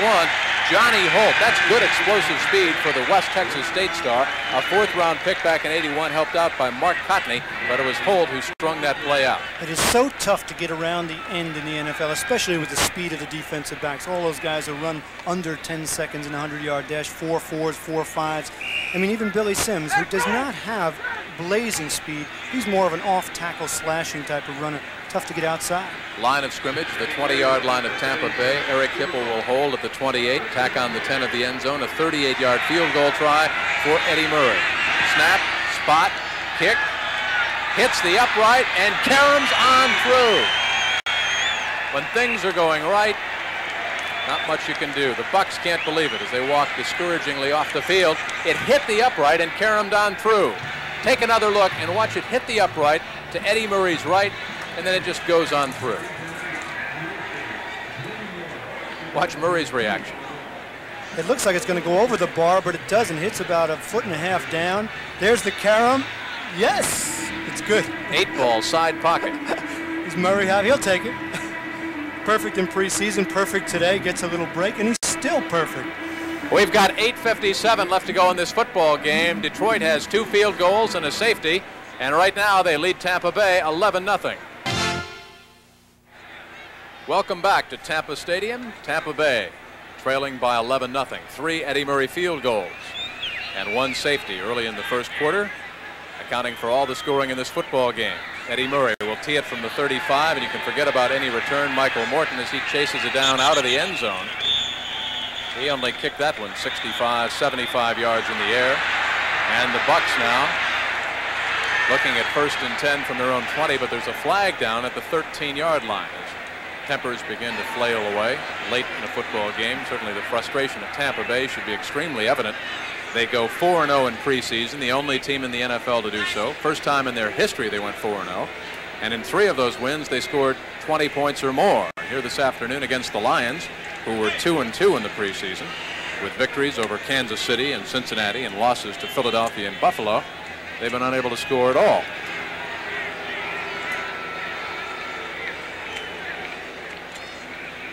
You know, the last time that Tampa Bay was shut out in their season opener was 1976 against Houston. They lost in that game 20-0. And that year, I'm sure Buck fans remember, they went 0-14. Personal foul, unnecessary roughness, late hitting, number 93 on the receiving team. 1st and 10 on the 10. Mark Whitty, the rookie tight end out of North Texas State, 11th round draft pick this year. So it backs the Bucs up. It doesn't hurt them on the down marker, however. It's 1st and 10 from the 10. Slot to the left side for Jack Thompson. Looks for the tight end, throws it behind the tight end. Jerry Bell was open. Bell curled inside, the ball was thrown outside. I don't care who you have at quarterback. If you can't get time to throw the ball, William Gay was on Jack Thompson before he even had a chance to set up.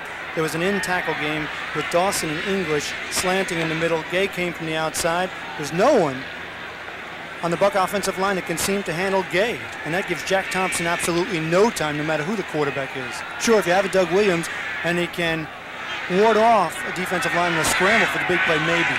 From behind the Tampa Bay offense, Jack Thompson has some time, dumps it off, got Carter. Carter's got a 1st down at the 25, stays on his feet to the 27. 1st down for the Buccaneers. Carter out of the backfield.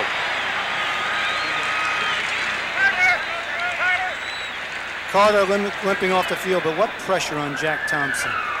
He's in the end zone now. That's really edgy territory. There's already been a safety in this game. Golsteyn was tackled back there. Here he knows he's in the end zone. He's jiggling around, starts to scramble, keeps his composure, and finds Carter, who then makes a great run after he catches the ball. Watch this. Watch Carter spin. Line of scrimmage, the 27. Slot formation to the right side. Quick release by Thompson. Tight end's got it. Loses the football. Lions cover at the 37. They had enough for the first down. Jerry Bell coughed up the football, and that man, there's nothing he can do. Roosevelt Barnes, 54. The man that fell on the football. Gary Cobb, 53. The man that forced the fumble for the Detroit Lions. So Detroit, who's got 3 field goals and a safety, everything's going right. For Tampa Bay, everything is going wrong. 7:59. When we come back, it'll be a big Buccaneer defensive series. They've got to keep the Lions off the scoreboard. Detroit leads on your side. Time remaining. The Lions lead still at 11. The Bucs unable to score. Another fumble. This one a very costly one, because the tight end Jerry Bell had picked up enough yardage for their 2nd consecutive first down. Next week, the St. Louis Cardinals will play host to the Dallas Cowboys, and the Tampa Bay Buccaneers on the road against the Chicago Bears. It all starts with the NFL today. 12:30 Eastern Time. Check your local listing. There, the veteran tight end Jimmy Giles for Tampa Bay in his 7th year out of Alcorn State. Not used at all since re-signing with the Buccaneers. Hipple dumps off to a wide-open Billy Sims, and Sims inside the 25. Excuse me, I said Hipple. It is, of course, Gary Sims. And another flag, I believe, down after the hit. Hugh Green, number 53, on the ground. Of course, everybody on Detroit worried about their bread and butter man, Billy Sims. They don't want anyone taking a cheap shot at him. That's a frustration penalty. Here, Danielson stays cool, looks downfield, flips it out to Billy Sims, who is so dangerous when he gets the ball. Look at that move here. And Hugh Green coming in with his head. I think that's what the Detroit players were concerned about. Green tried to strip Billy Sims of the football and did, but after the whistle had blown. Big defensive series for Tampa Bay. They've got to keep the Lions out of the end zone. Even if Detroit gets a field goal, it's a 14-0 advantage. James Jones in the grasp and control of one Dave Logan. And you can bet Dave Logan's not going to be a man that's going to let down. Dave Logan, the man who comes in to lift weights after football game. Dave Logan, the man who's found around the Tampa Bay training camp all hours of the night working out. This man wants to play. Of course, maybe when you're a 12th round draft choice and you have to earn your way, you're a little hungrier. In his 5th year out of Pittsburgh. One of the Bucs told us the other day Dave Logan came in at 4:30 in the morning and started lifting weights. The man is serious about what he does. Horace King is in there now for the Detroit Lions. Wide receivers are left and right from the 24 of Tampa Bay. Backs are split. Jones is out. King is in. Quick release by Danielson. Loose football, and it is covered, and it goes out of bounds. It's in the control of the Detroit Lions at the 15-yard line. Lady Luck is not smiling on Tampa Bay this afternoon. Leonard Thompson had the ball batted loose, and had the sideline not been there, there were enough Tampa Bay players around to recover that football. An interesting sequence. The blitz was on. Danielson got a little bit of time, got rid of the ball to Leonard Thompson. John Holt, the cornerback, was playing too loose. When there's a blitz on, you have to have confidence it's going to get there. You got to be a little bit tighter. He wasn't. Finally, he came up, made a good hit, but the ball rolled out of bounds, so Tampa Bay couldn't recover it. If the Bucs can limit the Detroit offense now to just a field goal, it would be a 14-point advantage, and mathematically they would still be in it with about 6 minutes to go. If, of course, Detroit gets a touchdown, you can turn out the lights. Horace King approaching the 12-yard line and approaching, more importantly, the end zone right now. Let's take a look at David Logan. Okay, that's see Logan, he's always around the ball, always fighting off tacklers, and as a nose guard, that's his job, to take 2 and 3 men on, so the big guys like Cannon on the outside and Leroy Selman can get to the quarterback. Look at Green Bay and Houston, 62 points scored in that game. The last 2 touchdowns, both by Earl Campbell. First a 1-yard touchdown run, then from 11 they are tied up, and look what the Saints are doing to the Cardinals. St. Louis, of course, will host the Dallas Cowboys next week, and many of you will see that game. Now Danielson sees something in the Tampa Bay defense he doesn't like. Might be Hugh Green, might be Dave Logan. Might be Leroy Selman. So we've got 5.5 left to go in regulation. The Lions are driving for what could be the go-ahead touchdown to put this game out of reach. Their lead remains 11. Playing in his backyard. But what about the women? Martina, Chrissy Everett-Lloyd, you have to like Martina the way she's been playing. Well, I think if anybody is going to challenge Martina, it's got to be Chris Everett-Lloyd. And how about husband John Lloyd into the final 16? A lot of tennis talent in that family. You know, he said earlier in the week that a couple of years ago he considered giving up tennis, pro tennis, about 100 times a week. He was very, very frustrated. But now he's in the final 16 at the U.S. Open. That's next here on CBS. Slot to the left side. Danielson barking signals. James Jones bowls his way down to the 10.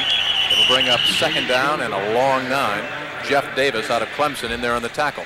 We talked about the last time that the Tampa Bay Buccaneers have been shut out. For our Lion viewers watching on the Michigan Network and folks to the south down in Toledo, the last time that the Lions had a shutout was back in '81. It was a 16-0 whitewash against the Oakland Raiders. And Jim, it's interesting, this series is deadlocked at 5-5. The Bucs have won the last 3, including a couple that have got them into the playoffs the last couple of years.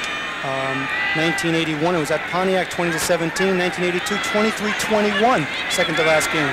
Slot formation to the right side. Danielson misfires, looking for the rookie free agent, Jeff Chadwick. And anytime the Lions go to the 3 wideouts, Chadwick is in there.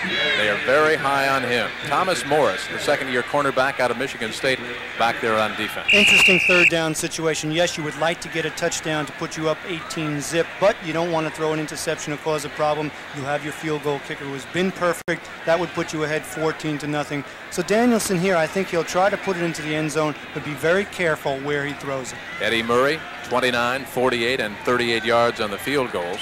Sims now 14 carries for 37 yards. Gary Danielson 7 out of 9 for 78 yards. Monty Clark replacing Eric Hipple. There's motion all over the field. I don't see it now. Finally a flag is down. And so too is Gary Danielson in the grasp of one Leroy Selman. The flags were late to fly. There was motion all over the right side of that Detroit offensive unit. And it's got to be illegal procedure, I think, against the Detroit Lions. The Bucs, I'm sure, will decline the penalty, keep the down box moving, and force Murray into a field goal situation. Because from in close here, there's no difference if it's a 35-yard shelf. And we asked him yesterday in his office which one he's going to wear. So he had a lot of decisions under those helmets. Huh? You know, a lot of people think that he just wears that for show. It really isn't. He says his hair is thinning in the hot sun here in Tampa, Florida, and burn the top of that head. Tampa Bay now 3 sacks for a minus 28 yards out of the hold of Eric Hipple. From the 26, Eddie Murray. And this one is wide to the right side. The last one hit the right upright. You can see Hipple and Murray going off and talking about it. So the Bucs mathematically are still in this football game. It's an 11-0 Detroit advantage. 4:40 to go. And if the throw-in Samoan Jack Thompson can get something going here, if Tampa Bay can get a touchdown, they'd be right back in it, trailing 11-7. Talking about the throw-in Samoan, there he is, Jack Thompson right now, number 14 out of Washington State. Came over here with a trade for the Cincinnati Bengals, and a lot of pressure on John McKay maybe to start Jack Thompson because of the high draft choice that he gave up. In a way, you have to admire John McKay for starting Golsteyn. I mean, he had a terrific preseason. He knows the system, and he did start him. He's been yanked for Jack Thompson. Theo Bell, Kevin House, wide to the left side. Thompson goes safety valve, throws it down low, incomplete to James Wilder.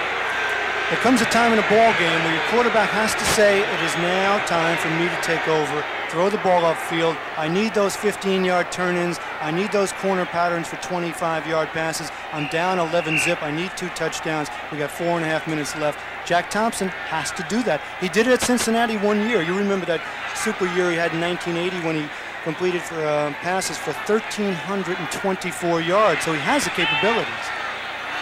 Slot formation to the left side, 2nd and 10 from the 20 of Tampa Bay, trailing the Detroit Lions, 11-0. Thompson this time. Here come the Lions. Here comes English and Gay. Thompson scrambles, almost intercepted. Complete on the deflected pass. That is Theo Bell. Theo Bell at midfield. 1st and 10, Tampa Bay. Sometimes you're better off being lucky than good. Ooh, my goodness. Is that a design play?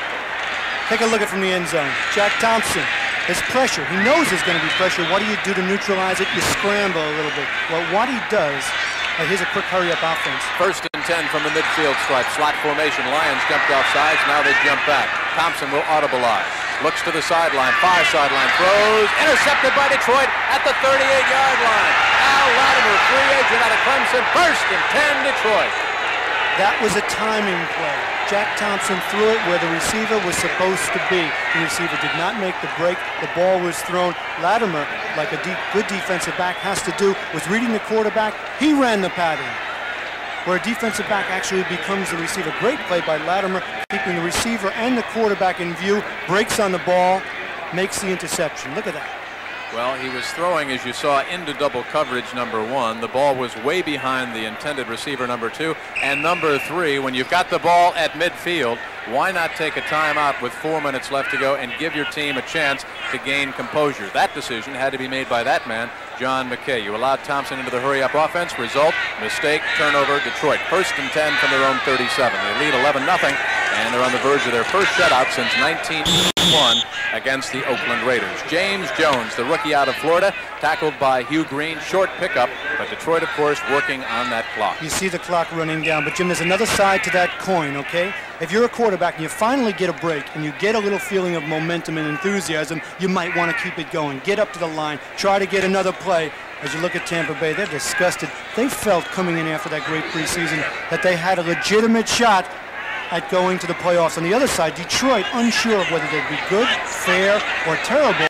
This is an important victory in a division game as an opener. Pitch back to Horace King. On the right side, not much doing, but again, Detroit content to keep it on the ground and eat up that clock. And those pictures that we showed you, the two sidelines, the pictures tell the story. Cedric Brown, Hugh Green in the tackle. Hey, how about that Green Bay-Houston game? It was wide open. Green Bay led by 3 touchdowns at one point. And all of a sudden, the Oilers are right back in it. Earl Campbell has carried over 25 times, 112 yards, and 3 touchdowns.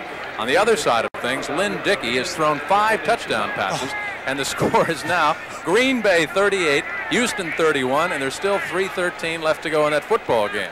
That's only 69 points in a ball game. I'm sure John McKay wishes he had a little of it here. He has no points as the Lions lead 11-zip. That last touchdown pass, Lynn Dickey to James Lofton, covered 75 yards, 38-31. You remember the game we did in Atlanta last year? Lofton cut the touchdown pass and went right on into the tunnel just before the end of the first half. Wouldn't come out. And when you look at the NFC Central, Monty Clark obviously would like, he got in the playoffs last year with a 4-5 record, but he really backdoored it. And this year he feels he has a legitimate shot if his young team can get it together. Next week here on CBS, the Cardinals and the Cowboys in St. Louis. St. Louis was losing to New Orleans at the Superdome. And the Bears, who have now fallen 20-17 to Atlanta, will host the Tampa Bay Buccaneers. Bartkowski to Alfred Jenkins had covered 21 yards in the 4th quarter. After the Bears had gone ahead 17-13, Atlanta wins their opening debut for new head coach Dan Henning. The Falcons 20, the Bears 17. How about this? Danielson will throw on 3rd and 5. And he's got Chadwick, and they've got a Detroit first down. How about that for a brave call by Monty Clark? You have to like Monty Clark and Gary Danielson. If you're going to be a good team, you have to prove that you can do it under pressure situations. Rather than go into your shell, maybe give the Bucs a shot at coming back. What do? They get the first down by throwing. Look at the shotgun. I mean, I'm sure Danielson is thinking, okay, I'm not going to throw the ball in a dangerous situation. He throws it a little behind Chadwick and makes a good catch. Chadwick, much like Chris Collinsworth in appearance, 6'3", 175 pounds. Going to be a good wide receiver. They're excited about him. Much in the mold of Dr. Dave Middleton back in the days of Bobby Lynn. James Jones across the 45, down near the 43. There's Eric Hipple. He signals in the play calls. Cedric Brown on the tackle. Final in from Buffalo. Von Schamann from 32, 22, 36, and 50 yards for Don Shula's Dolphins. 12-0 Miami over Buffalo. So the new head coach in Buffalo, Kay Stevenson, being shut out. As the veteran coach John McKay on the sideline here in Tampa Bay is on the verge of being shut out. It would be their first home shutout since '76 when the Oilers did it to them 20-0. That year, of course, they went 0-14. The last time the Bucs were shut out at all was 1980, 23-0 against the Bears, whom they play next week and who many of you will see. And of course, the Bucs have won their last 3 games. Detroit obviously smarting over the last 2 years when the Tampa Bay Bucs used it to get into the playoffs. As we look at the scores here, Atlanta 20-17, the final you just mentioned. Dan Henning wins his debut as a head coach in the NFL. Minnesota 27-21, 4th quarter. Cleveland coming back in that one. And of course, that's a very interesting score as far as the Lions and their fans are concerned, because Cleveland will be at Detroit next week. Green Bay, by virtue of that 75-yard touchdown toss, Lynn Dickey, his 5th of the day to Jimmy Lofton, put them up. New Orleans still on top over St. Louis. The Cardinals host the Cowboys, and some of you will see that game. Motion to the left side, 2nd and 6. Inside handoff, James Jones. That offensive line of the Lions now simply wearing them down. Around the NFL, we told you the 4 Von Schamann field goals. Don Shula's Dolphins get a fast start in the AFC East. Elsewhere around the NFL today, the Raiders are on top now. in that game. That's a final. Kenny Anderson to M.L. Harris in the fourth quarter with a minute to go to put that one out of reach. 20-10 for the Raiders of Al Davis. And to be truthful, Jim, I'm a little bit surprised by this game. I thought that Tampa Bay would come out steaming after their preseason. I also thought Detroit would be unable to block 3 players on the Tampa Bay defense, and that would be Logan, Selman, and Green. We're at the 2-minute warning right now. The Lions on top over Tampa Bay by that 11-0 score. Detroit on the verge of shutting out Tampa 11-0. Guys. Jim Kelly and that old Crimson from Harvard, John Dockery, member of the 1969 New York Jets Super Bowl team, played with Joe Namath. Where's that nugget on the left hand? 11-0, the Lions lead Tampa Bay. Welcome back to Tampa Stadium. They will host Super Bowl 18 here, and you'll see it on CBS Sports. James Jones bowls his way across the 30, flag on the play, and we will have to check the call. Referee Gordon McCarter has had almost as much airtime today as you, partner. I'll have to put him on the payroll. That's right, the Super Bowl here in Tampa, and we talked to the Bucks about that. January 22, 1984, right here on CBS. Bucks thought maybe, you know, that would be a little extra momentum. Let's look at Abe Gibron. Former head coach of the Chicago Bears, Abe Gibron, right there. What a nice man. Hate to line up against him, though, huh? Illegal motion, number 67, offense, repeat, first down. Well, you know, I think both that man, John McKay, and Monty Clark will have a lot of reviewing to do during the week. Obviously, McKay has got to review his quarterback situation, and I would suspect Monty Clark as well, because Hipple was erratic, though not bad, but Gary Danielson certainly is taking control here late in the second half. So they've got some decisions to make before the Bears play host to Tampa Bay and the Lions play host to Cleveland. James Jones, the rookie.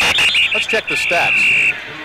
Ray Mull, our statistician here, on James Jones, the rookie, the #1 draft pick of the Detroit Lions. And John, maybe you can pick up again on the theme we started at the top of the telecast, how excited Monty is over the fact that Detroit's first 7 draft choices have all made this football team. Exactly right, and especially on James Jones. We touched on it a little bit, but he's also high on the #2 draft choice, Rich Stringer out of Michigan State, a rookie. A lot of good players coming in. He believes they're going to help it, especially attitude-wise, which has been a problem in Detroit for the last few years.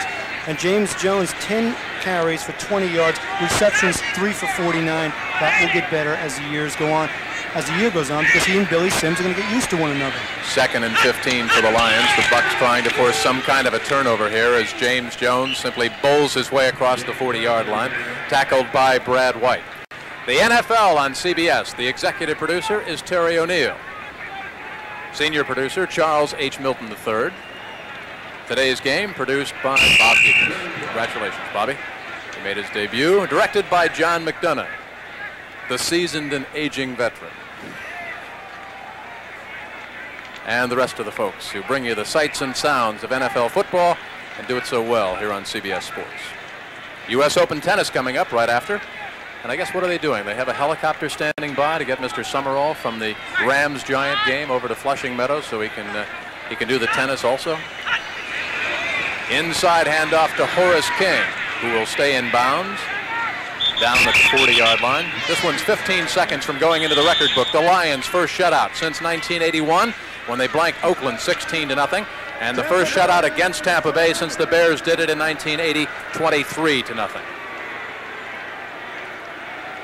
Is that a final? Larry Moriarty has just run in for the Houston Oilers, and they are tied 38-all. They have had some kind of a game. Dickey has 5 touchdown tosses in that one. Earl Campbell has over 115 yards and 1, 2, 3 scores, and they are now tied 38-all. At the Astros, Bart Starr's hair must be falling out again. Brian Sipe to Willis Adams, and now Cleveland coming back against Minnesota, but not enough. 27-21, that's a final. The Vikings over Cleveland, and of course the Browns will be in Detroit next week. So the Vikings, despite having to go over to London for their preseason game, got their act together. Monty Clark accepting congratulations over on the sideline. And remember, this is in the division, so it's a big win for Monty. Tampa Bay has been a thorn in his side for the last few years. Tampa Bay, of course, getting off to a bad start. They were in the playoffs 3 of the last 4 years. Lions looking to punt the football away. Do you think they'll really punt it on 4th and 12? Andre Tyler is deep. Michael Black will do the kicking. And apparently so. Bucks are coming. High kick. Tyler will watch sail into the end zone. So we've got 9 seconds left to go. How hot is it? So hot. So hot that Mr. Mark Cotney has to put ice on his hand. Actually, he probably has a breeze there, but it is a hot day, 90 degrees. I thought it might have some effect. I thought it might give some edge to the Tampa Bay Buccaneers. Hasn't done a thing because Monty Clark's Detroit Lions appear to be ready. Final in from the Meadowlands now. Bill Parcells has lost in his pro debut, and John Robinson has won.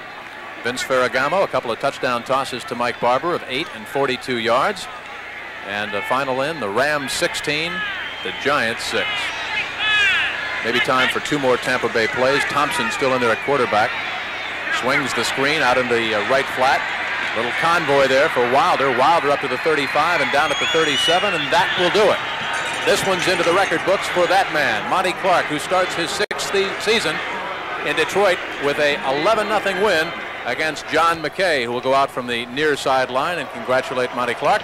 11-0, 3 field goals by Eddie Murray from 29, 48, and 38 yards after the Lions got a safety early in that first quarter. Final score, the Detroit Lions 11, the Tampa Bay Buccaneers nothing. We'll be back after these messages.